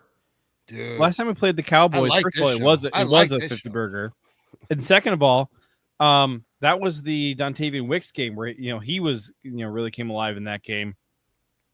So I'd like to see him have another repeat performance. Well, Dobbs had 150 in that game. When you look at the defense as a whole, they've only got 2 guys on defense who are playing competent football, and you got one of them is Kenny Clark, right? Who we talked about like maybe a change of scenery was going to be a good thing for him, and like I would say, play him well. It seems like he's doing better on that D line than he was doing with us. And then it helps that he's next to Odigizua. I think those guys are complementing each other really well, and they're both playing some pretty good football. And across the rest of the defense, I mean, it is bad. But one thing that I thought was really interesting, they brought in Kenneth Murray and Jack Sanborn, who just were doing fine. They were decent linebackers. And then they went to Dallas and apparently died in the locker room or something. It seems like they're just it seems like the Cowboys are just plopping Eberflus is the DC there, right? The Eberflus dragged their corpses out and just propped them up weekend at Bernie's style in the middle of the defensive field and just said hey, the rules say we got to have some guys out here. Don't want to get penalized for too few men on the field. And we've already emptied the kitchen cupboards for DBs. We got Kaiir Elam and Diggs and Deron Bland, and they stink to high heavens. Safeties are playing like crap. Donovan Wilson is, having the worst year of his entire career. Donovan Ezraku playing pretty well. He was the guy we liked a lot. But on the other side, Sam Williams from Ole Miss, had 2 promising years in the league, and then is starting this one off, just the sort of a year so far. I mean, it's bad in Dallas. This is a bad. It's beautiful. I just realized Ezraku is probably doing okay because this is not really a super new defense for him. Sure. Like Eberflus and Hafley have some similarities, at least to alignments and how they play on the defensive line. So Ezraku is probably at least decently comfortable walking in as a rookie. But Sam Williams, like you mentioned, it's kind of a new thing for him a little bit with Eberflus coming in. And it's probably okay, what are my keys? Where am I aligning? How am I attacking? All that stuff is probably an adjustment. And they're bringing in Clowney because of it. They just don't know. We can't get anything out of this. I guess let's try to continue to stop the run. Right? They gave him 50 cents. So, they gave him the elite snack bar privilege too on the second floor of the training center. They're like, all right, you just stop the run, big guy. No mini bar, but snack bar, you got it. Yeah. That's why I Kenny want Clark gets minibar privileges. the Packers to smack the Cowboys. In a way, it's smacking the Cowboys and the Bears at the same time because Eberflus was a guy. He wasn't just a coach over there. He was a guy that everyone was like, "Oh, he's gonna go. You wait. Watch what he's about to do." And so like I feel like even though Bears fans kind of like, "Oh, we hate that guy," but like, yeah, you loved him a couple years ago. So I just feel like you can kind of smack them both right there. Anytime you have a chance to have like a secondary smack at the Bears, it's always a good time. Two birds. And even like watching Justin Fields play good, I just feel good about it, even if that doesn't matter anything to me. But I just want him to play well away from the trash can that is Illinois. So like I'm a big Justin Fields fan. Anytime he gets on a field, dude, I'm rocking it. I was gonna buy a jersey. I wouldn't do that. I don't buy non-Packer jerseys, but get crazy. But here you go. I might buy one non-Packers Dude. jersey, but it's for my brand. It's Actually, my son has everybody in chat knows. They know who it is.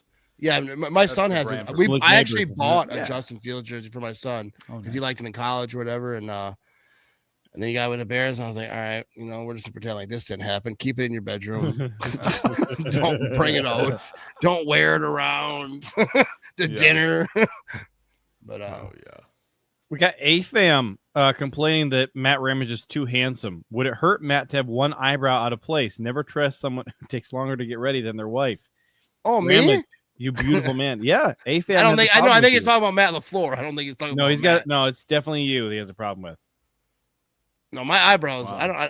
No, you know how you know that you're getting old when you go to the barber, you get your hair cut. Like, you want me to trim your eyebrows? That doesn't happen for a long time, and then it happens every Oh, time. yeah. I'm like, well, do you think it's necessary? And they're like, I wouldn't ask. You think I'm just asking this randomly to Yeah. bald eyebrow people? No, you got some bush going on over there. So that's how you know. Once that first time they ask you if you want you to trim the eyebrows, that's when you know. Maybe ease up on the pizza rolls. You're gonna getting old. Things are gonna start messing up. Anyways, I got a problem. They always ask me now if I want them to trim my eyebrows, and I always say no because I have obviously a cowlick. no one is in this surprised eyebrow. by the no. I have a cowlick in this eyebrow, and if they trim this eyebrow, like the more you try and trim it, the worse it looks. The only thing you can do is just let it grow all the way out, and then like have the Yeah. weight of it. You gotta see it sticks up on this side, just on this one right here. I think it looks all Like, right because you got not- that beard. If you didn't have a beard, you look like a weirdo. It does balance it out, yeah. If you didn't have a beard, imagine him without the beard and those same eyebrows. You're scaring children at that point. You need that beard. It's a good beard. It's a Well, if you could luxurious see beard. the hideous scarring and facial deformities and growths that I have on my chin that I'm covering up with this beard, you'd be more grateful. I could be Tom Hanks on the island for 7 years. First of all, I wouldn't survive that. I'm not really good at that. I would die. quick Oh, the I don't second know, day. man. You But got if I you got did- some pizza rolls in there that should last you a little while. I'm telling you, if I did 7 years later, they're gonna find me. I wouldn't have a beard like that. It would just be like a 17-year-old just trying to get that first real beard going, kind of all patchy. That's what it'd be. Just like a nice, good homeless look. I mean, I've no shaved offense this to off a homeless few people. times in the last few years, and it grows back pretty darn quick. Yeah. My wife always complains whenever I do shave the beard. She All doesn't right. like Yeah, it. She doesn't want that's to look all at me, but good. then- People who can't grows grow back beards real don't quick. want to hear about your beard growing problems. All right, I can't grow a beard. I could like I don't do that, but I could go to the store. I guarantee put all this stuff in my face. I can't grow a beard, just enough to look bad. I saw a Just to picture look- of Jake just look dirty. just a couple days ago where he didn't have a beard on, and it was eye opening. I was like, wow, this is Yeah. not. That's a look good the same beard guy too. You know what I at mean? all. He's got that kind of like a Matt LaFleur, kind of clean beard going. You got that Duck Dynasty. Like I haven't seen a razor in That's 14 true. year look. Like you walk down the street, Matt people just LaFleur hand you a and Duck razor. Dynasty are the two comps. I love that. I love that. All right, let me see here. We need to do Anyways, this here. See, we got derailed. Guys, I got to be better out there, okay? I got to be better. I got to help the team. It's Yeah. on me. Sunday was on me, okay? It was. You know? Absolutely. Sunday was on me. All right, Yeah, I think people on Facebook that's said it it. was my fault the Packers lost because I said some stuff. I said the Packers are like, the offenses. I said the opposite hold of on what a second. happened. Look, Jake. I fixed What our do you got? display names. I fixed their display name. okay. Okay. All right, now you can show us whatever you want to show. us. Oh, look at that. All right, show us some stuff. Be No, smart I was just about gonna. I just found this too. So yards allowed per coverage snap, and then passer rating allowed. You got your trio up here: Bullard in the top right quadrant, Nixon and Valentine. And lo and behold, here's Diggs down to your bottom left. Here's Elam bottom left. I don't think Elam's gonna. Sounds like Bland's gonna be back, but even so, Diggs being kind of like one of the bottom 5. Also, shout out Terry and Arnold over here. 2.5 yards per coverage snap. That's difficult to do. He's struggling, but the fact again, Dallas is just near the bottom in coverage. They're struggling a little bit to communicate, as we mentioned before. But I just saw Schottenheimer kind of go, "Oh yeah, well there are going to be changes to this defense," and they haven't played a lot of man coverage. Maybe they do a little bit more of that because hey, let's see what the Packers receivers can do. Regret to inform them that Romeo Doubs has like 3 yards per out run against man coverage. And I expect, and Golden's got one of the higher separation rates in the league to this point. So I don't know if that's going to help. But I hope that if that jam rate goes up, if the press rate goes up, that the fellows are ready there in the receiving room.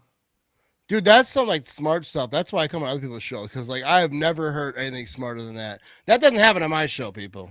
You're not going to leave my show being smarter. But I do want to ask you a question. Like out of all that smart stuff, This is a disgusting comment from my too old for this. I'd better not see that again, dude. But I got Romeo Doubs on my fantasy team, so I just want to. Is Romeo Doubs going to bust off this year or this week against Dallas? I think what you probably should do is he's not like the guy. He's a guy. But if he pops off against the Cowboys this week, you should sell high. 7 for 90. Let's go 7 for 90 with Dobbs this week. That's my thoughts. I like actually. Are you PPR? Because that'd be a nice, especially if you get the touchdown. Yeah, see, I'm not a good fantasy player because I don't know all those letters. But it's like a dynasty league, and I'm not good at it. You know how not good I am at fantasy? I had that quarterback Drake May. I drafted him, whatever, because dynasty league a couple years ago. So then I have Lamar Jackson. I'm not going to get into my whole fantasy. Don't worry. I'm not going to tell you my whole fantasy story. But I have Lamar and Jordan Love. So I was like, I don't need this other guy. So I'll just trade him. So I play, hey, trade block. Hey, someone trade for him. First one offer I got. All right, you got it. So I traded him, and then turns out that guy's on IR. The whole league was mad at me. Like, you're stupid. And I was like, no, I'll leave the league if you want. No, I was like all like offended by it. I was like, I made a bad trade, but I don't care. Like, I was like, it was a guy that was just there. And then people are mad. But hey, when that wide receiver gets off IR, guess who's got an extra wide receiver, buddy? Who was it? Jalen Coker? That was Wan'Dale Robinson. McMillan, I think. McMillan. Oh, okay. Jalen McMillan. Sure. Yeah, and I don't even know because like I'm like heavy into the Packers, obviously, but like I'm not so knowledgeable about the whole league. Like I know about the stuff the average fan knows, probably maybe a little more than the average. Do you know who Patrick Mahomes is? You heard of him? Yes, he plays for the Titans. You know what I mean? He's that's dating entirely Travis wrong. Kelce. I thought he played for the Bears, but and then I forgot they passed on him. That's good. There we go. They didn't want him. They're like, no, we don't need that. We don't need winners in this room. Yeah. Anyways, I ruined this. Dude, the list of quarterbacks that the Bears have had the opportunity to draft and passed on is an all-timer. Dude, it's one that shows you you're not good. Yeah, two, it shows you you're not making good decisions either. So like when I hear them talk about the Packers, back in the day before Jordan Love, Aaron Rodgers in his prime, they're like, they had Brett Favre and then they had Aaron Rodgers. Like, well, you could have. Like, Aaron Rodgers wasn't picked number 1 overall, bro. Right. I think the Bears, it was one of them passed on him twice. I think they had draft picks. I think Minnesota. It might have been. Don't quote me on that. My memory is not good, dude. But like you could. It wasn't like they were like they traded up and they did all this stuff to get him, and they knew like no one knew. Everyone passed on him, and the Packers got him. And so like, and then they act like it was luck. It wasn't luck. They didn't like stumble upon him in the 4th round, and like Brady was luck. I feel like. I mean, not luck, but like I feel like in the right situation, like, obviously he did his thing. But like he was the 6th round, and no one knew that what he was. I think that's what most great quarterbacks are, besides like the Peyton Mannings, whatever the ones. But like so many number 1s aren't that great. I mean, we're seeing it in Chicago.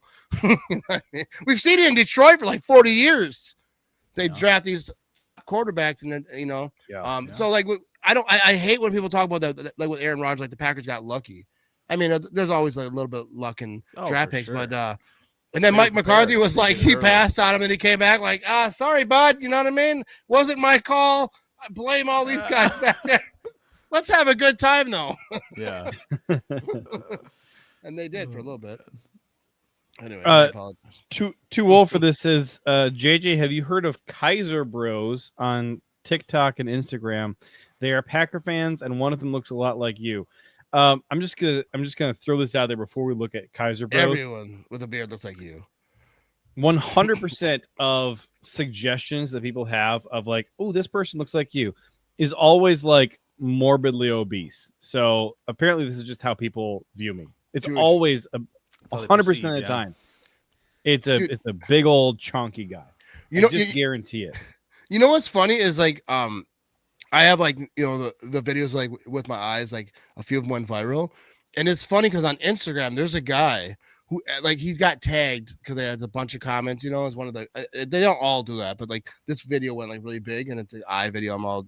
Eyes are all jetted, and they're tagging this one guy. He's like 1 million followers. He's got like a following, but he has like a slight lazy eye. And everyone's like, "Yo, is this you?" And I'm like my video is being used. It's viral because they're just using it to abuse this like big content creator who has a slightly like lazy eye, and they're just. I feel like I'm a bully, but I followed him because I was like, the least I could do is follow the guy. He's getting tagged over and over again. I'm like, he didn't follow back though. Maybe I should. I should make a video about him. I'm just kidding. I'm a little buzzed up. I ain't gonna lie to you. I'm sorry. You should definitely do it. Here's Kaiser Bros. All right. So clearly, this is who they're saying looks like me. No, he's way better looking than you. Not even close. I agree. He also has a better beard. He looks fit. Beard. The hat fits him better. Your hat's way up high. Your forehead's much bigger. Well, my forehead goes. Oh, okay. Lower the hat. All right, now you got it. Yeah. Look at that right there. All right, I'm trying to look like him. Yeah. No, your beard is more full. You look very much alike. That could be like your brother, your cousin. Just you didn't get the beard genetic as good as him. I do have a black and red plaid shirt I could go grab, and then I have no doubt about that. Everyone with a beard that looks like yours has that shirt. Yes, and it's red. But it's also I think that kind of proves the point. It's not another color. Yeah, it's always the red. It's that red. Yeah, it's 100% I buy it for myself. People keep giving me the white T-shirts. Yeah, because if you have a beard like you have, that's the only gift. Like, hey, this is a lumberjack. Get him a shirt that lumberjacks wear. That plus the white T-shirt underneath, 100%. Yeah, you got to have a plaid shirt. Like you get if I even start to grow a beard, my wife will go out and buy me a plaid shirt. Hasn't happened yet, but like she will do it. That's what happens when you grow a beard like that. Oh my gosh, look at that nice Packer helmet. See, I'm kind of like the guy on top, except I got better eyes. That does and look like fatter. You. Matt and I have actually met in person, which is more than I can say for Jake and I. So Matt You've and I never can met in make person? comments about what we look like. You guys never met in person? Yeah, no, not yet. Jake's like, yeah, we're gonna keep that rolling. That's not on accident. You think this is by accident? Yeah. He's like, we always just miss each other. I don't know what's going on. Yeah, it's just sometimes it's passing ships, so crazy, man. I don't know world how. We're living. I'm so busy. I can't get away. Oh, you're not busy at that time? Darn, I'm busy at that time. That's tough. You're like, hey, I'm going to the Packer game. I thought you were going to the Packer game. Like, yeah, I decided not to go. Actually, I'm not. That actually happened with the draft. That actually did. Yeah. What? No. Oh no. It you did. Didn't go. Yeah. You didn't go Saturday though, right? Yeah. So I was there for 2 days, and initially you were like, yeah, the only day that I'm not going to be there is day one. I'm like, oh, that's okay. I'll be there on what?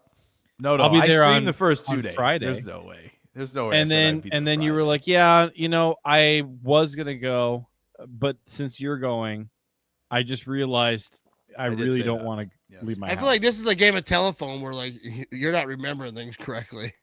I mean, I said I would definitely do Saturday, and then by the time I had been on live for like 16 hours the last 2 days, I was like, I'm tired. I'm not. See, that's the thing. You can go live for 16 hours like when you know stuff. Like when you know stuff, I realize that like I do these live streams a lot more, and like if I prepare really good, I'm like, oh, if I know stuff, it's really easier. I mean, not that I try to like be smart or whatever. Most of my stuff is just goofing around, but it does help to know stuff. And I just think about that because like you're like one of the smart people. Like I have a list of people that, like in my brain who are smart. JJ, what I mean. I trust I'm not on that. You're not on the list. There's a certain list. Everyone has that list of like the smart people. Everyone has their place. I mean, I think you're right under the smart people because I know that you know football way more than I do. Like you know ball. I'm not talking trash, but I'm just saying like on that list of like the top smart people. I got Jake on that thing, and I've only talked to him through this thing. But even if I don't understand what you're saying at the time, I know it's smart. That's how I know it's smart. I'm like, gonna bring next time he's on, I'm bringing fake facts. Honor, you couldn't. I just zone out because my brain like goes back to like middle school. Like when I don't know something, I just zone out. Hey, you're not stupid if you're not paying attention. That's my philosophy in life. That's how you get to work at a cheese factory for 23 years. So speaking about the cheese factory, I was on TikTok this morning, and like the first thing that popped up was a video about like how they make cheddar cheese, and I'm watching this and I was like, oh man, I can suddenly picture what Matt Ramage does all day, and now I need to know, what do you do at your cheese factory? What is I cut the cheese. I cut the cheese. Hell yeah. I want to make it to my podcast title with Senior Cheesehead. It's a friend of mine. He has a podcast. He doesn't really do it anymore, but it was called Cutting the Cheese or whatever. You just need to make it a segment. I couldn't like steal his name or whatever, but like no, but I literally cut the cheese. I can't say too much because there's confidentiality, and I mean they'll fire me. And they're all listening too right now. They're probably watching, just like say something. Say something, I dare you. No, but like the cheese exposing industry secrets about like what the proprietary method of cutting cheese is. If you tell them the formula for cheddar, we're coming for you. Yeah, I know it, dude. For the right price, you know what I mean? You know what made me mad though was this video at the beginning. It has text on the screen to like tease you about like what it's gonna be, and they're like, "This is how Wisconsin cheddar gets its orangey yellow color." I'm like, "Oh, cool." And then at no point did they ever touch on how it gets its color. It was just like, here's how they press it together, and then they put it in this thing to squeeze more of the way out, and they kind of cut it and stack it and cut it and stack it, and then they put it in boxes to ship out to stores. And I'm like, you didn't skip on the box. where the color came from. They skipped a step you didn't want you to see. It depends because we make probably, where I work probably makes the best cheese of all the land. You know what I mean? That's all I'll say. I got good insurance, dude. Don't do my job. Heck yeah. You ain't getting me fired. I'm already on a final warning, bro, for attendance. I don't need this.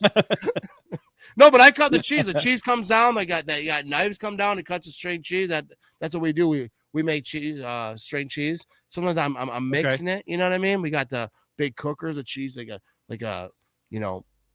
what is it? It's like 1,800 pounds of cheese curd, mixing all up.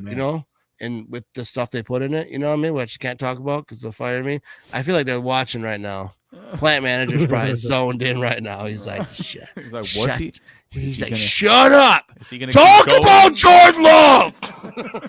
No, but you do have to sign like a thing, saying you won't talk about it. I have a lot of knowledge. You know what I mean? I guess you could say I'm pretty smart about cheese. I was on WXX to start asking me a question about cheese, and I didn't know any of the answers. I was like, well, they might fire me just for I not can't knowing say anything. I don't recall. Yeah, you don't have to not. I don't know. No, I mean I can't say I know everything, but I just can't say because it's top secret. It's like the CIA over there. Cheese. You know what I mean? Cheese in Wisconsin, dude. Yeah, it's more important. They don't screw around. They do not screw around. No, I was on WXX and they're like, we don't want you to get in any trouble, but like, what's the main ingredient for cheese? I'm like, I shouldn't be telling you this. I really shouldn't be telling you this. It's milk. You know what I mean? I might get fired for this. It's milk. That's the main ingredient. Oh no. Sorry. We'll cut that. Vat's filled with curd, and that's what it is. Vat. When I first started working there, I didn't know what a vat was. I thought they were saying bat. I'm like, are there bats in here? I don't like bats. I'm very afraid of bats.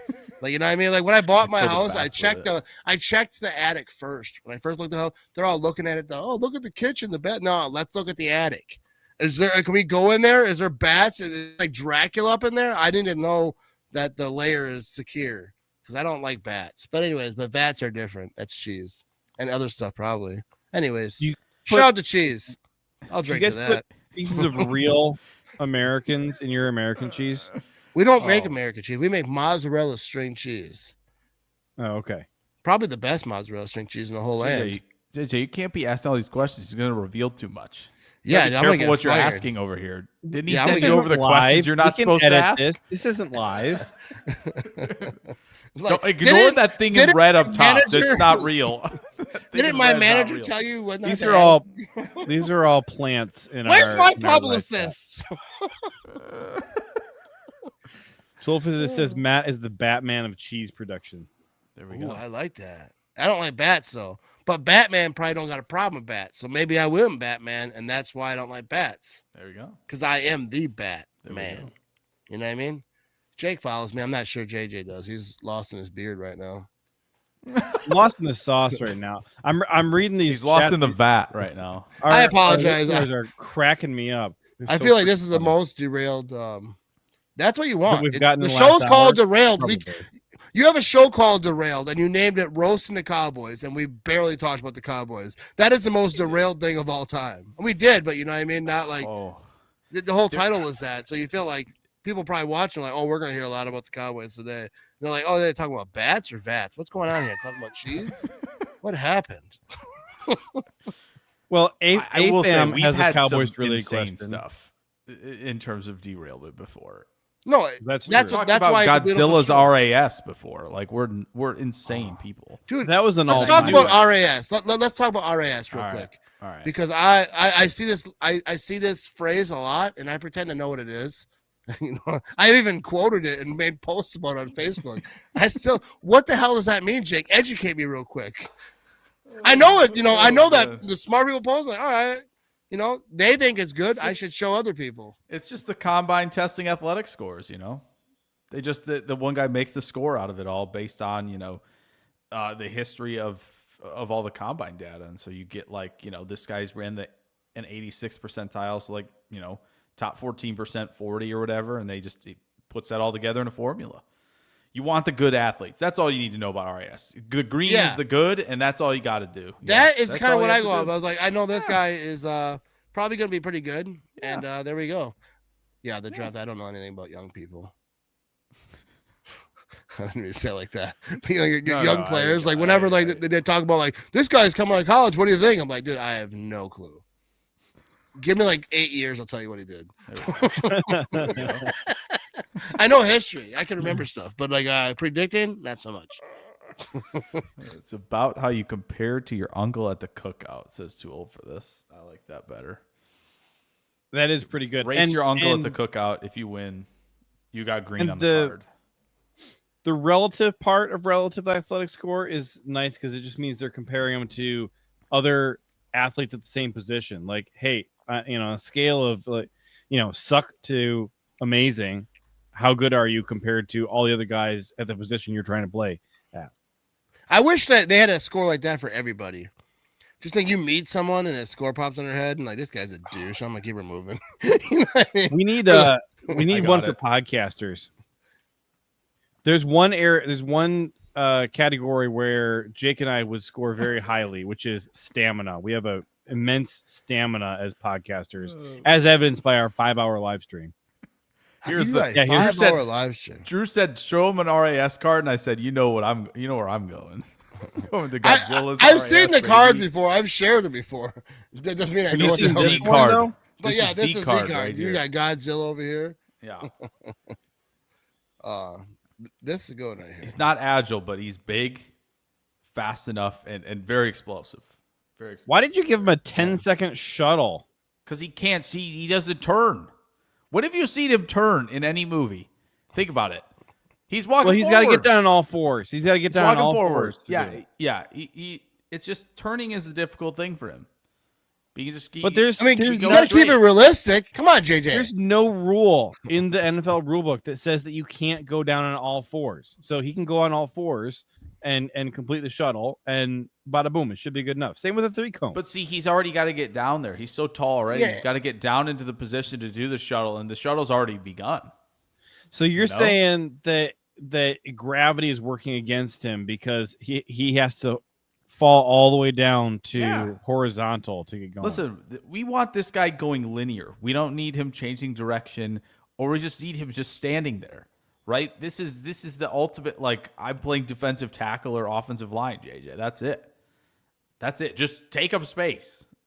Take up space and I don't know. I mean, quarterbacks. There's a lot of evidence suggesting that the shuttle is pretty darn important for offensive linemen. So, this is like Vita Vea still. Do you think that Godzilla is going to be able to contain Myles Garrett if he doesn't have a good shuttle? No, we put him next to Micah. That's what we'll do. We have him listed as a DT right here. Freaking Godzilla, you just said playing him at offensive tackle. Yeah, no, I did say that, but look where we have him right now. DT. And I agree that is a better spot for him. I mean, like you've seen Desmond Watson, the 470-pound defensive tackle out of Florida, who just got signed to the Buccaneers practice squad. Yeah. Like this is basically what Godzilla is, and like honestly, like Todd Bowles is gonna regular ass person. Todd Bowles is gonna put Godzilla on a diet, just like he did with Desmond Watson. I don't think so. I don't. I'm not familiar. I don't watch a lot of Godzilla movies, but I've seen the clips. From what I understand, pretty strong.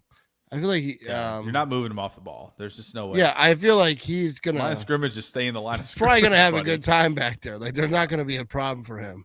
They're like, all right, how do we? Too old for this says that Godzilla is technically always offsides since he's the size of the. Well, then he should probably play for the Eagles. That could be problematic. Burn. Zinger. Burn. Zinger. Oh man. Yes. That's way too good. You know what I mean? Usually when I say good stuff like that, everyone gets excited. I just walk off. You got to get that George Costanza walk off. I should have done it, man. Now it's too late. You can't talk about the walk off and then walk off. So next time I do something good, walking the hell off. There we go. Well, just be careful which way you walk. I don't want you ending up in your toilet over there. No, that's the only way to walk. That way is counter. You know what I mean? There's nothing over. Yeah, your there. beverages on that counter. No, that's where the spiders live. That's where the spiders live. We don't mess around over here. We give them their spot. You stay over there. I'll do my thing. We'll be all right. No, Jake, what would a spider's RIS be? Oh, spiders, dude. What kind? What kind? Like the little ones? Oh, basement spider. No, like regular basement spiders. Black, wolf furry. Spiders. Yeah, big wolf spiders. They're in everybody's quickly. Do they move quickly? Spiders. I don't know. When you spray them, they do. That's usually when I see the spiders, because I'm shooting them down, dude. I got Lee like a 30-foot reach over here with a bottle of Raid. I'm getting after it, dude. I'm like a sniper in the woods, bro. I need to see the wolf spider move, JJ. I don't have. Yeah. I have to have. He doesn't have film. this. I don't have film on him right now to see what the. This isn't film though. This is a nobody picture. wants to see that, dude. You put that images up there, your views are gonna drop. We're showing videos. You start throwing spiders on the screen, I guarantee your views are gonna drop. Ooh. I don't think spiders don't really scare me, but I don't like them. What is this? I don't want them on me. I don't want this. Yeah, nobody wants I don't want this. What are we doing? We're the you need footage of them this moving. Is derailed. Okay, well, it is wolf spider season here in Texas once again, and this little guy guy first here. of all, that's why I don't live in freaking Texas. He crawled out from underneath one of my machines, and I'm going to see if he'll let me touch Not only do you get to deal with What the he said, I'm going to see if he'll let me touch. Texas is just literally Australia in America. What are we doing here? Yeah, everything's better in Texas, except for like good decision making. Oh, that's so creepy. He's gonna touch this son bitch. Why would you do that? All right, I don't know. No! Okay. Why he's am pretty I quick. on He's this pretty quick. show? He's pretty quick. That 10-yard split might be pretty good. What do you mean? Make him out to be. First of all, if I ever see a spider like that in my house, Wicked I'm not going first to be step. investigating, trying to poke them. I'm burning the shit down. I'm burning all of it down. Really And quick I'm not first step, like Micah on the He's gonna edge. touch Yeah. him again. Oh! Whoa! I'm glad I wasn't paying attention. Oh, Why did he let it go back under the machine? I don't You guy's know. an idiot. Get your shotgun out. Burn that bitch, dude. Just burn Sorry, it. that machine's it's over. Drew We're gonna have to said get rid we of the have to look machine. at Yeah. Bananas. You got to get rid of the machine. You got to get rid of that whole neighborhood. You need a riot there. Like, that's how you kill that Why is spider. it this thing on his face? No, do not click on this. No, Drew says we have to look at That's the a banana filter. It's spider. probably a filter. I don't First of all, want to dude, look at this. Yeah, I think I got to go. We need to do We need to do our picks for the game. If I want to look at spiders, I'll just start looking. I'm in my basement right now. I look up, I might see one. I don't care. I have a pencil sharpener because the guy who lived here before me was like a real man, and he would fix stuff, and he would sharpen pencils down here. I've never been down here and be like, oh, my pencil's dull. Never done that. But if I ever in that situation, right here, dude, it's one of those ones in like 5th grade. You'd get up to sharpen your pencils. You look back at Sally. Hey, how you doing? You know what I mean? First Katie, now Sally. Here we go. Yeah, you know, we had the sharpest Here we pencils in go. the game. You know what I mean? But anyways, I'm sorry. I'm a little buzzed Matt, up. you want to give us a score prediction on this game? Score Who's prediction coming out for on this top? game. All right, I'll give you a score prediction. Dude, you know what? I'm gonna do and I'm gonna remember this one too. No, because someone said earlier, because he threw a 50 burger up there, someone said no 50 burger for the Matt Ramage show, and I've never predicted a 50 burger before. And because I always try, because I'm very biased, you know, I do the whole homer thing, and so I try to like tame myself so that people aren't like, the people get all dramatic, but I'm going to predict it, and I'll make a graphic when we're done here, and I'll post it on Facebook and get everybody all upset. No, but I'll say 51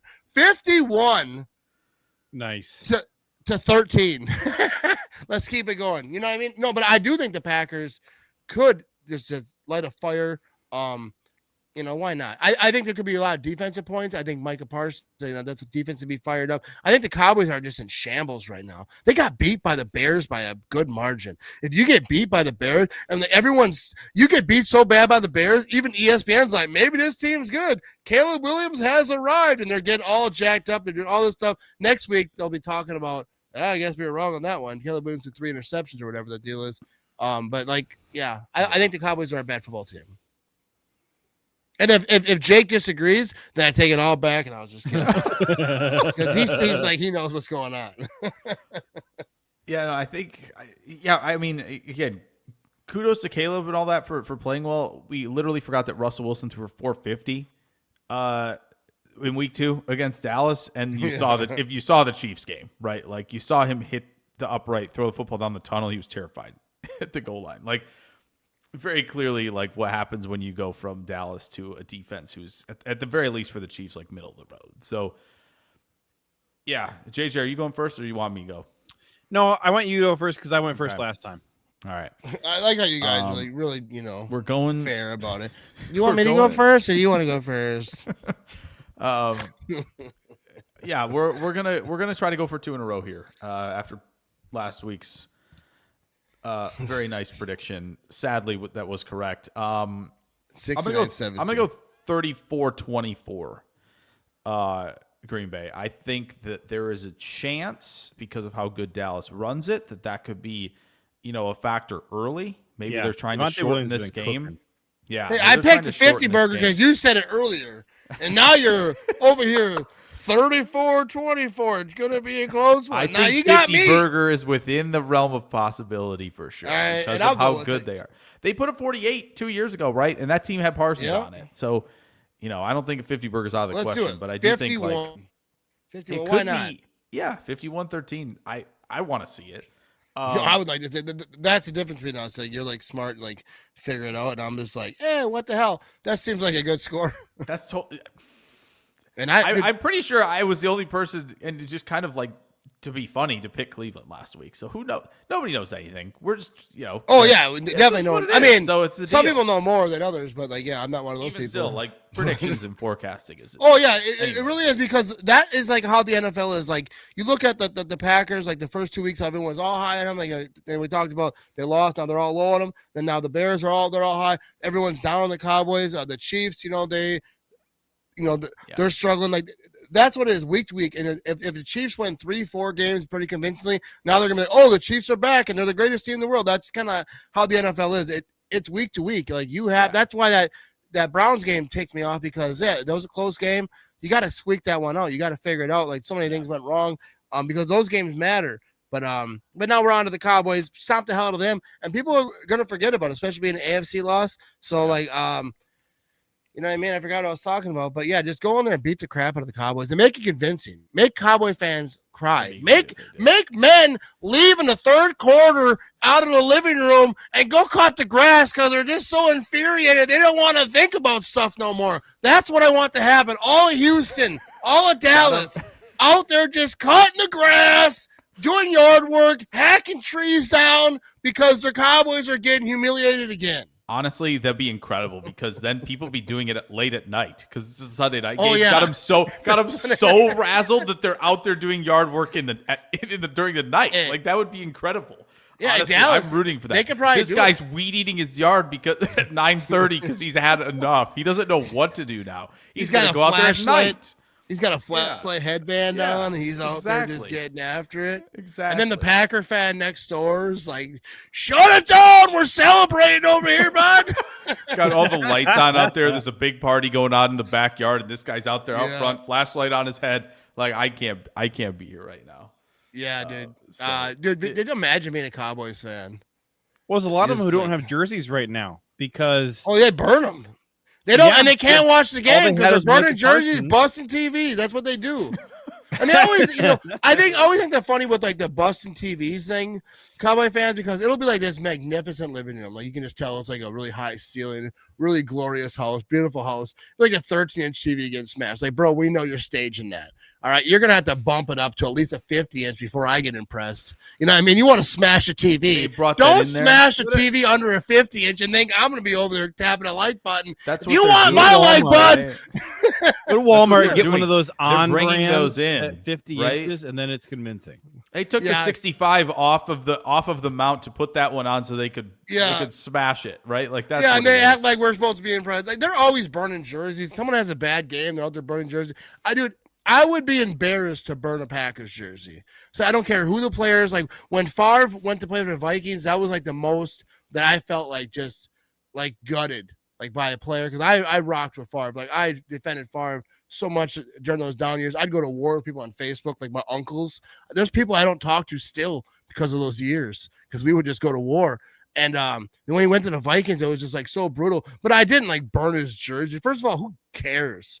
It's already paid for. Like, you think Favre's in there like, oh man, there goes another one. Oh, they're he's tallying them up. That was 13 in the last 4 hours. Maybe I'll do something great and they'll buy another one. You know what I mean? But I would never burn a jersey. First of all, I would never disrespect the Packers in public. Like, when that's why, like, when I have my thoughts and like I'm yelling at my TV, like if I'm watching a game by myself, like I feel like it's like family, like where you don't like. You might have a brother that's like an alcoholic, and you'll be like, yo, you know what I mean? Billy got a drinking problem. And then someone else be like, yeah, Billy's an alcoholic. Like, you mind your business. You know what I mean? That's what you defend your team. It's so true. Like, you defend your family. It's and so true. You don't speak ill of them in public. I mean, some people do, because obviously some people, that's what they do for a living. And that's what they do. Or not even for a living, but like that's how they run their podcast, whatever. But for me, I'm just a fan. So like I'm not going to be airing out my team's dirty laundry. I mean, I'll say like when they crap the bed, like the offensive line sucked this last game. I'm not going to be like, sugarcoating everything. Like, oh, it's all fine. No, but like, I try not to, because other people get enjoyment from that. Like Bears fans and Viking fans who I troll. And then if I'm on a stream, like yelling about the Packers, screaming about and ranting, then they're happy. And I ain't here to make Viking fans happy. Yeah, that's true. That's true. Anyway, well, it's funny because we'll be on this podcast and like just talking mad crap about how bad the Packers are in this area or how mad we are about this loss. Yeah. Or, maybe, God forbid, they strung 2 losses together and we're like, burn it all, fire everybody. Yeah. But then I just got to see, one Bears fan or Lions fan running their mouth about like, Packers long snapper isn't so good. I'm like, you what? Get over here. I'm going to beat the crap out of you. Yeah, like, dude, you have that. to Only I defend can him, say dude. that. Yeah. Dude, absolutely. And like I say, like I say all that, but there's nothing wrong with people being like, we're listening, but like, hey, this is the problem over here. Like I joke or whatever. But like obviously the offensive line was an issue last week. It was horrible. From a Packer fan. Yeah. But if you're But you don't want to hear from other people. Yeah. That's why I don't like to put it out there. Because they'll be in my comments like, I agree. They suck. I can't have that. Because I talk a lot of trash. So, and I'm going to continue to talk about it, but I am very confident in this team. Like the Browns game, whatever it was, they got to fix the offensive line and they got to make that consistent. That can't be a thing that happens regularly. Right. But like this defense is so good. The special teams, like first of all, like what's going on with Rich? You know what I mean? Like he's look. Here's my thing about Rich. If you let me, like, Rich, they like him. They like him. He's a locker room guy. Everyone loves him. I'm glad. You know what I mean? Then he's the assistant head coach. All right, keep him the assistant head coach. Hire a special teams coordinator then. And then he can like be the manager of the defense or the special team coordinator. I don't care. But like I feel like something has to happen over here. I like Rich. If he's good for the locker room, by all means, I don't care. They can have 119 coaches for all I care. Pay them all. It's not my money. I'm not chipping in. So like, but the special teams got to get fixed. Like once and for all. Like everyone's all jacked up. We got a kicker, and and then he misses it. That was a block. It was a low kick. And I'm not trashing the guy because like hopefully they figure that out. But like that was the worst opportunity to like. For that to happen. And it's like the special teams, dude, for the amount of attention, the amount of love that Rich gets. Like we made a field goal earlier in the game and they almost blocked that one. Yeah, it's like and I didn't know special teams like guru by any means. Like I didn't even realize it was low until I saw on Twitter. And when I watched it, I'm like, oh, that was low. Because I'm doing a live stream too, so you're gonna looking at comments, you're not really I'm not dialed in on a field goal, like, oh my god, that was a little bit low. But they gotta fix special teams problem because fix the simple stuff. Like try to knock off the penalties a little bit, catch the ball.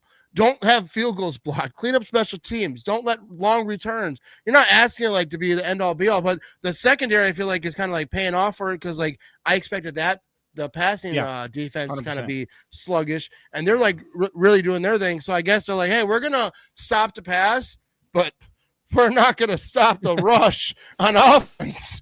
So, like, you got to give and take. No, but, like, just clean up a few things, and I think this team could be really, really, really good. Defense is going to bail them out a lot this year, but you can't have, like, if you're playing another defense that's similar to your defense, and then you just fall up. You just, okay, if your offense can't do nothing. Like, you can't lose a game the defense only allows, like, 13 points. Like, that just can't happen. Yeah. Well, and the Browns also are 3-17 in their last 20 games, and I'm supposed to. But that's why they're going on a streak. Give the Packers a pass because they went up against Myles Garrett. I'm sorry. What about the 17 other games that were played where I'm sorry, Micah or Myles Garrett was available for most of those? Yeah. But now they're going to go on a run. This is probably the first game of them being the greatest team in the NFL. That's the only way I'm sure. Right? Let me cope. Hopefully, they just continue to coast until Monday, November 10th, and then we get a real test, right? Like you'd hope that Cowboys, Bengals, Cardinals, Steelers, Panthers goes pretty smoothly until you get to Philly, and then division play, which that's going to be weird. It is weird. We've talked about that, JJ, right? Like playing week 1 against a divisional opponent, and then we'll see you guys in November and December. Like that's I don't like that. That's very weird because you're getting two different teams. Though. Yeah, you're getting like all the line fans with the excuses, which I don't allow. Like, what was the first game of the season, and we had a new coordinator, which is funny because the excuse came after the game. Before the game, like we're gonna beat the crap out of you. But I do think it is interesting because the first game that Packers Lions, both those teams are not gonna be the same team. You're gonna have guys in IR, hopefully not, but like that's gonna happen. You're gonna they change kind of their philosophy like as they go. Defenses catch on to stuff. They kind of change as. Even if it's a little bit, they do change. You're going to get Matthew Golden even. Week 1 was a rookie and just nothing. By that time, probably going to be the best wide receiver in the league. No, but he's going to be a more seasoned guy. He's going to be more part of this game plan probably. And so both teams are going to be different. But I do like how the NFL schedule worked out this year. I don't like the division stuff week 1. I didn't care to play the Lions. I got one I'm glad problem it with the worked out. schedule. A you massive problem with the schedule. Oh, I hate that one at the end problem. of the It's a season. massive. We play the Bears twice in 3 weeks. Can we please play them at the beginning of the year and the end of the year? Everybody that likes could have when been- we do that. That'd be fun. I don't like wanna that play any twice in team 3 twice weeks. in 3 weeks. That's always stupid. Yeah, but Philly like and the they've had us Giants do that have with the that Bears a this year, couple times too. now. I don't know what that's about. Dude, I think they work really hard to schedule at the beginning of the season, and then come the end, they're like, it's kind of like how I did the Madden draft. Like when I'm playing franchise mode on Madden, and then I'll do like the first 3 rounds of the draft. I'm like, yeah, just simulate the rest. I don't care. Figure it out. Clean up the roster spots I neglected in the first 3 rounds and I feel like that's how they do with the schedule. Like they're focused, all dialed in on the beginning, and then at the end they're like, yeah, just fill it in. The players, teams are playing each other. Yeah. Twice in 3 weeks is stupid, unless it's like a playoff situation. End of the season, that'll happen. But to schedule that way is stupid. I feel like, especially the Packers Bears, like I think all division games should try to spread them out, start them out. Like I like that the line. I would like to play all 3 of our division rivals early in the season and late in the season. Yeah. It doesn't have to all be in September, right? Yeah. But No. by the end of October, I want to have played all 3 of our rivals That would be one nice. time, and then Yeah. let's have at least a full 6 to 8 weeks in between games against our division rivals. Like, to your whole point about they're a different team by the time you play them the next time. Like that's kind of part of what makes it fun is that whoever loses that first one, gets to talk themselves into like, hey, we've learned a lot. Talk trash. Yeah, exactly. Let it sit. Like again, even if Green Bay were to lose one of these, right? Like they lose the first one to Chicago, it's like the Bears don't even get to talk trash that long. It's like we'll see in 13 days or whatever. See you in 2 days, and they're gonna be fired up. That's it. And I don't. It is. It You is just very wait. weird. One of these I don't years, like they're that gonna at all. do. We're gonna play the I don't Bears like it. on Sunday and then again on Thursday. One of these years, they're gonna make us do that. I think that's the only good thing about having that small of window is that if you do lose, you can be fired up and still feel that pain and feel that fire when you play them again. But that's the only good thing, and I would vote against it entirely. Like I don't like the playing the same, especially the division rival. I mean, I guess it's the only one you could play twice in a year. But like, yeah, they gotta spread that out. It's happened before, like in the past, like with the Vikings. I remember. Yeah, it's stupid. Spread it out a little bit. Let me spread the my other hate thing for the too- Bears throughout a whole season. I don't want to 3 jam week pack it window. all in like the Christmas window. I'm trying to feel jolly over here. Yeah, right. And now I gotta bash the Bears and do Bears Still Suck song. You know what I mean? Here's the other thing. So it's week 14 and week 16 that we play the Bears, and so theoretically, if we both make the playoffs, we could then play them a third time in 6 weeks. Like, miss me with that crap. I don't want to play the same team 3 times in 6 weeks.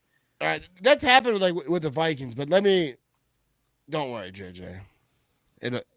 Matt, he's gonna talk to the That ain't- schedule. The That schedule ain't no, makers. but that's not gonna He's happen. like, I'm The tired Bears- of Call this. up Ed by the way. Policy. You think the Bears can make the Call playoffs? up Ed Like Policy. what the Lions, like what they did, the Cowboys, the Lions are kind of come along, and that even after the Packers beat the Lions in Maybe. week 1, I knew the Lions weren't going to fall off. They weren't going to be like turned into the Bears. Yeah. The Vikings seem like they have a quarterback now. I think that they'll win some stuff. The chance of the Bears making the playoffs, I'm not saying the Vikings are going to be end all be all, but like the whole division isn't going to make the playoffs. You know what I mean? Like, Probably not. I don't care what the Bears do, and I just have no faith in the Bears. The coaching staff, I don't care who the I coach mean, it's is. fair not to. They could bring in Belichick. I mean, I know he's doing his thing in North Carolina and that whole thing. Whatever. I would that. welcome the. Like, that's a whole other thing. But I'm saying, doesn't matter who We they bring do. into It's Chicago. fun. Yeah, the whole thing. Like he's talking to his. I never seen a coach like have his wife or his girlfriend on the sideline. They're chit chatting like while you're getting Yeah. blown up. But anyways, that's a whole other thing. But like, Bill's, I don't. Bill's going to college for real. On Unreal. top of coaching, I guess he's got to get 4 years of like a I college think he doesn't care experience. I don't know anymore. what that is. It's wild. I feel like he's just like, I don't care anymore. We're gonna, let me enjoy my life. I was super serious for all those years, won all those championships. Let me live. You know what I mean? Once I saw that booty call ring camera footage, I knew Bill was. I do remember that one. Here's Remember the other that? thing. Yes. Here's the other thing. Do you know where Bill got Belichick derailed. attended college? Why the hell would I Wesleyan know that? University. Sounds like a Wesleyan. barn Wow. burner. Man, Yeah. what a I know. grand But old I friend will must say have at this. Wesleyan I will say University. this. So he The does have to people- get out of the system. But the people who Yeah. say that whole dynasty with the Patriots was just Brady and Belichick had nothing to do with it, and this proves it, this and that, I think that's BS. I feel like the same thing with Favre and Holmgren. I don't think Favre would have been a household name without Holmgren. And Holmgren might not have been known without Favre. I feel like certain coaches and certain quarterbacks come together and just magic happens. And what they had in the Patriots was just magic. It wasn't just Brady and Belichick, but like the GM, like they had they kind of made like almost a college atmosphere where like players knew they come there, play for less, probably win a championship, maybe not, but either way, you're gonna be really good. Get a contract, go somewhere else. Hopefully, you win a ring while you're there. So that they had like a whole system of just winning, like in that room. And I think Belichick and Brady worked together. But like people who disrespect Brady or Belichick and say like it was all Brady, I just don't see that. I think Belichick was a great coach. Like other coaches feared him, and just off being Belichick, other coaches made bad mistakes. Like I think Belichick deserved his due. And booty calling over on the ring cameras like that. That was the best video ever. When I saw that on ESPN in the morning, I was like, I don't even watch it like that much, but I saw it. I remember seeing it in the morning. I was like, is that Bill Belichick? Like this most respected coach in like all of sports at that moment. And he's over here like tiptoeing down the steps of this like rundown. I don't know. Anyways, but shout out to Bill Belichick. And when he was on the NFL thing, he showed a lot of love to Lambeau and like Lombardi and all. So I love he Bill respects the Packers. Yeah, I like him. You know what I mean? Especially And, now that the Patriots dynasty is dead. dude, Now yeah. I have zero guilt about loving Belichick, and I can. But he's still number 2 though, to Lombardi. And all right, I will die on 100%. that cliff. You can gut me, million leave percent.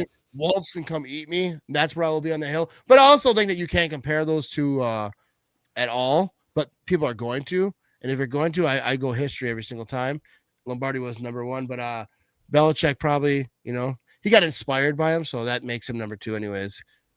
That's how I feel. That's my I expert think analyst. comparing number 1 and number 2 all time is a very worthwhile comparison, and we can do that to the end of time because they deserve. but deserve it's to different, like contribute. John, like different decade, the different like games. Really, like the games of the '60s is not the games of today. But like I think they're both warranted. I think they're both great. What Belichick did is insane. Like that whole thing, but I don't think it was just him, but like he was.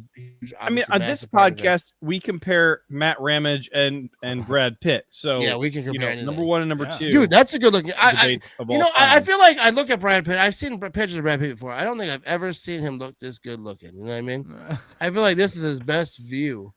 Well, he's finally looking you right in the eyes. So you know what I mean? You get like the full it. beauty. I got 2 screens open right now. He's looking at me right both those pictures. All right, I have to get going off this thing. Yeah, man. Thanks for sticking around here for thank 2 you. freaking hours. You were supposed to No, leave you an guys are hour awesome. ago. An hour Yeah. ago. This, Yeah, I know. this is I got weird nowhere to time be. sink. No, you guys are awesome. Jake is really smart, and Yeah, Jake he is is. fun to talk to. Am I actually fun to talk to you? No, I I know actually do. I always say if I insult you, that means I like you. You know what I mean? So I don't know what that says about Jake. Yeah, it's probably there's something to that. I'm like, you're a really nice guy. Like, I hate that prick. He thinks he knows everything. No, you guys are both awesome. You're great at what you do, and keep doing it. But I appreciate you having me on here. Yeah. Oh Well, my thanks, gosh. man. We appreciate you. Hope you can come back on again soon. Maybe later in the year. Maybe Bears you're week. gonna have to come back on to celebrate this complete butt whipping we're gonna dish out to the Dallas Cowboys. Yeah, 30-second cameo or something. We definitely should. But I'm doing live streams like every day now, or like Monday through Friday, so it'd be harder. But we can figure it out because if I come on your show, I'll just do my live stream earlier. I couldn't today because I went and met I have a producer on my live streams now, and I met him for the first time. Didn't get murdered, so that's always cool when you meet people on the internet. You don't get killed. Yeah. It's always a bonus because you know it's never a 0% chance that's gonna happen. That's true. Like, where do you want to meet? Lambeau, Atrium. Lots of witnesses. No. But yeah, I can always do earlier. I could come back and hang out. This is fun. Your comment section is banging. You guys are awesome. You know, you got the smart, you got the bearded guy, and then you bring in the drunk guy who says stuff. It's a three amigos, and this has been Derailed. I appreciate you, Matt, for joining us. This was a super fun time. In the words of the late great Mr. Ed Policy. Hey, JJ, you picked a game? Jake Policy. What the fuck? You picked a game over there? Why you do Ed Policy like that? I saw you bring up the policy thing like you're about to shut down the live stream. You didn't pick the game. What are you doing? All right, so I'll hang out. I want to betting hear markets. Betting markets are saying Packers 27, Cowboys 20. I'm gonna go Packers 37, Cowboys 20. I think that, and I think it's gonna be a little more lopsided than that until late, and the Packers are gonna do their typical shtick of allowing garbage time points. You know, maybe 7 or 10 garbage time points they're gonna give up to the Cowboys, and if you actually watch the game, you'll know it was never that close. So that's my official prediction is 37-20. One question before we go as well. Dak Prescott's played Green Bay 6 times. How many picks has he thrown, do you think? In 6 games. Well, I know the last time we played, he had 3 picks. So I'm going to say 9. 9 is exactly what I was going to say as well. What is it? Well, it's 10. Well, all right. I said 10. It's 10. And the last 3, he's thrown 7. Oh, really? All right. So I like that. You know, I've always been a big fan of Dak Prescott. He's going to give you chances. I like Dak Prescott. I do like him. He's going to give you chances. I mean, I like him playing for the Cowboys, but he's we got Xavier McKinney, and he's kind of a ball hawk. I think he'll get one. And then Edgerrin Cooper's been really trying to get one. So, we'll have to see, like, hey, do the Cowboys take advantage and scheme up some double moves to take advantage of his aggressiveness and burn him that way? Or does he take one to the house? So I'll say 2 interceptions in this game by the Packers defense. I think Evan Williams for sure. Evan Williams gets interception number 2. No, I think it's going to be like a really odd. Get one. I think an odd player is going to get one, like a linebacker, someone like you'd never predict to get it. And I think it's going to be a tip ball. Something's going to happen. Hopper? Maybe one of the big guys. Maybe Rashan Gary rumbling and stumbling. Old Rashan Gary down the old sideline for the touchdown. Yes. That's what keeps me awake at night. You know what I mean? I think Drew's got it right here. We need Micah Parsons to get a pick 6 on Prescott. Just tap that thing in the air, catch it himself, take it to the house, and then right as he's going in, Dak Prescott's running across the field trying to be a hero, and he shoulders him down. He rolls across, and then it cuts to Jerry Jones, and he's like, no, Dak! And then everyone cries except for Packer fans, and we rejoice. Matt, I do have a question for you. They have him drop into the window of a double slants, like Savage did in the playoff game, right? But Micah's dropping from the defensive line. Oh my! That place is gonna have a lot of Packer fans in it. That might erupt. You might hear like a noise shift if Parsons picks one off. Dude, the whole earth will shift. Yeah, that's true. Might have 2 Matt, earthquakes at once. I do have a question for you. You were talking about how all these Cowboys fans are gonna be out mowing their lawns at night. But what's Jerry Jones going to be doing? Because he's too rich to mow lawns. I think that's what rich people do. They probably get massages, and they, you know what I mean. I think I know. The Patriots owner likes to get them. I saw in the media. I don't know what they're talking about. I regret asking this question, but I think Jerry Jones is probably out there just getting loosened up. I think when you're that old too, you got to get loosened up every now and again because like you're like barely staying alive. You got to get loose, like like the Simpsons, that rich guy in the Simpsons. They're always loosening that guy up. He can't barely move. They got to get after it. So I feel like that's what Jerry Jones is doing, win or lose. They're looping him up. They're getting him loose and getting him going for the rest of his work week. Any other questions? Sorry. No, dear God, no. I don't need to see Jerry Jones, Mr. Burnsing it up as they put him on the rack and stretch him out, and his old sinews and ligaments are just like completely separated, dude, held together. I feel like that's what it is. That. I did. That's what's happening. It's probably happening right now. Probably happens all the time. Whenever he's not on TV, he's just getting lubed up. Stop saying lube. They're pounding the All right. meat over there. You know what I mean? They're Golly. working those muscles.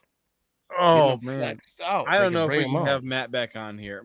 I might need to get a little. Hey, you brought on next spiders time I to have the Matt show. on here. I talk about getting lubed up. It's so every now much and again. worse than the spiders. No, I Oy don't like vey. spiders. Ed Policy's Man. never going to come on the show now. He's gonna, No, he's not. He got his heard- eyes all jacked up. Look at this guy. The He's gonna see redacted this. episode. I do not concur with this. Oh, you did this? I didn't even notice that you did I didn't this, notice. JJ. I didn't realize it. JJ's on his own with This this. is his This usual I feel repulsed and policy offended. photo. He said Brad Pitt, not Ed Policy.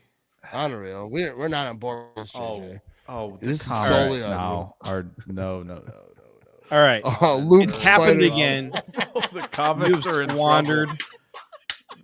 That's 2 what. and a Hey, you quarter want to have hours. a derailed podcast? You're gonna have a derailed podcast. Seriously. Remember one time in 5th grade, a train came off the tracks right by my school, tipped over. Smoke was going everywhere. There was like fire departments, and they were like, everyone going to school because they, like safety. And all the kids were like, no school today. They just scattered throughout the neighborhood, and there was like cops like trying to find kids, and other kids like couldn't get through because the train was tipped over, and that was derailed. That's one thing about derailed. Sounds like Super 8.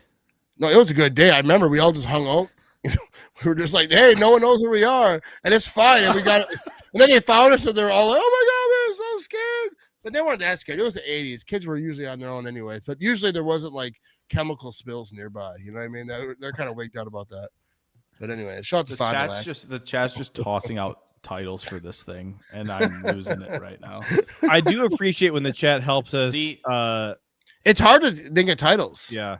I You know what appreciate I mean? that helps us title the episode. 'Cause Yeah. I don't think we can call this the roast of the Dallas Cowboys anymore. Yeah, we didn't really do that. I think you roasted Ed Policy more than anything. He's still there. He's still there. Well, he's not leaving until we leave.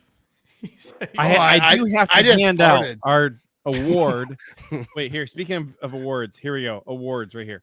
There we go. I have to hand out our award, Derailer of the Week. None other than obviously Matt Ramage has to be our dealer. I think you're the one who brought up spiders. No, I'm taking Jake. Shut up. I don't. I win may have nothing. brought up spiders, but Matt Ramage is the one who started talking about Jerry Jones and his baby oil on his Listen, I didn't say baby oil. talked about I that. said lubed up. We kneecaps. said that. We talked about You know- spiders. We you know, talked about I find RAS. We did all Let's of it. talk about this. All right, Jake. Check this out. I said lubed up, and right away he says baby oil. Why did you go to baby oil right away? What do you know about baby oil? I'm not a part of this one. No, not you, Jake. I know. I just can't wanna wait. make The sure floor you is hear his. what's going on. The floor is JJ. his. So like, where do you? I mean, Have you is guys? that your go-to when you talk lubed up? You're going all baby No, oil. You're Goose going in the old chat baby was the machine one on who that said thing. baby oil, and so I Oh. was trying to give him credit Oh. for what he was saying. But have you guys seen? There's this What? stupid The ice switch cream up, the sundae. switch up. He's like the switch No, up. no, He's like, hey, you guys it's ever related see to a baby movie oil. before? We're I've moving seen on. movies and I It's the like baby them. oil. There's this stupid ice cream sundae, viral ice cream sundae that has baby oil on it. It's like graham crackers What? and something else in baby oil. Have you seen No. this? No. I've never used baby oil. This and might I've be had worse to babies. look at than the spider, to be honest. Yeah, I that's don't not know if I bringing want up. to see this. Like, Are what you do going to you- find what a do you- photo of this? Why do like the big podcasts do it? So like, hey, they have a guy on the side, and whenever they think of some dumb thing, like, hey, bring it up, and they Are bring you it on the trying screen. to? Not everything needs to be on the screen. You got spiders JJ, are already. you trying to get me to search this? If you Don't want, do it. I can get it. I don't want I do to. know how No, I I don't think anyone should get it. You shouldn't Google baby oil, first of all. You know what I mean? Like, you got all types of Diddy stuff going on. You don't need that in your life. You're gonna see some stuff. So All right. So I know I saw a video of somebody eating it. It was Ed Curry who baby oil? invented the Carolina Reaper pepper. Okay. Smoking Ed Curry, and he was doing a video of like antidotes for hot peppers. Okay. And in the video he ate dirt, and he also tried the stupid viral ice cream sundae. You eat the dirt first? He did. He did the dirt first. Because I feel like you eat dirt first, like nothing's gonna taste good. And I'm not saying that would otherwise, but I'm saying 100% though. you eat, you take a chomp on a big old turd and you eat like some glorious, glazer afterwards. It's probably not gonna go down that good. You know what I mean? You already got that hunk of turd in your mouth. You know what I mean? So like, I feel like this is not. If we're gonna do a science, experiment, do it the right way. You gotta separate. You gotta rinse, repeat. You know what I mean? I think so.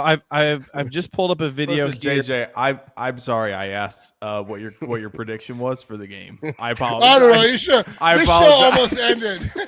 I apologize. I asked what your prediction was, JJ. That's on me. That's on me. Yeah, and first of all, he should. That's on me. We were so JJ was JJ was stretching over the finish line, and I just ripped him backwards and Yeah, now look at him. He's bringing up videos from this guy. Look, so he's gonna eat the dirt here. Oh, let me see if I can turn the volume up. Why is he eating dirt? Do not try this at home. Yeah, my mouth is on fire. You don't try it. I'd still. You don't gotta tell me, bud. You gave it a D. I can't believe it. That's crazy. He's like, yeah. That's like someone walking up to home. Hey, JJ, take a crap in my mouth. And then he does hey, don't try this at home. Also, don't recommend. Didn't taste good at all. You give it an F grade. He gave it a D, which means it could have been worse. Well, there is. Like, I mean, wasn't the worst thing I ever put in my mouth, but obviously like not a the turd. best. Is that what it is? Yes. Well, now he's going to the Sunday. Here he goes. The V What's sauce this? Sunday. This is what you're talking about? Yeah. Okay. You should have started with this. This seems a lot better than the dirt. I didn't. But he it did is. the It's dirt fries. first. Oh, He did the dirt. He Why do you ate do- the dirt I first. can't do Yeah, this. watch out of Why do you order. eat the It's dirt our first? Sunday. Ice cream, saltines, honey, and then we're going to put Saltine. baby shampoo on it. What? Baby shampoo. That's disgusting. It got Oh, hot. really? It got I a can't lot hotter. believe it. No, and this sucks. It's This like one is a getting Z. It sucks. That's I like getting can't. punched in the face by Mike Tyson. You're like, you know what? Guys, That hurts. I didn't guys, care. I simply cannot believe it sucks. I can't believe that he thinks it's Shampoo bad. on it, honey, and then It's we're gonna crazy. put baby shampoo Is that on the it. thing? He just does weird stuff and then says it's not We're gonna put good. baby- Yeah. First of all, ice cream, good on its own. Don't add like- soap to it. It's like And then- why aren't we eating dirt? I gotta go figure this out. Why are we eating it? So what was Like, the what greatest? is this? He gave dirt a D. What did he give the saltine ice cream? He gave this thing a Z, which is I think is hilarious. I can't believe this. I gotta go. I should never have asked what JJ's pick was for this Yeah, game. JJ, we don't care. That was the tough part. We kept going, and I derailed reached a new level. There was something there. This Yeah, last, I don't even know 15 that we were minutes. ever railed. You know what I mean? That's How long 15 have we been minutes. That doing last this? 15 is one Yeah, for the alright. books right there. That might need to Oh be yeah, its own 2 video. hours is the heathens. longest stream I've ever been on. Heathens, hands over your hearts. We are doing this right. In the words of the late great Ed Policy, go Pack go. Thank you all for listening to this ridiculous stream. And why would you listen to this? What's going on with your life? You know what I mean? Like, what decision?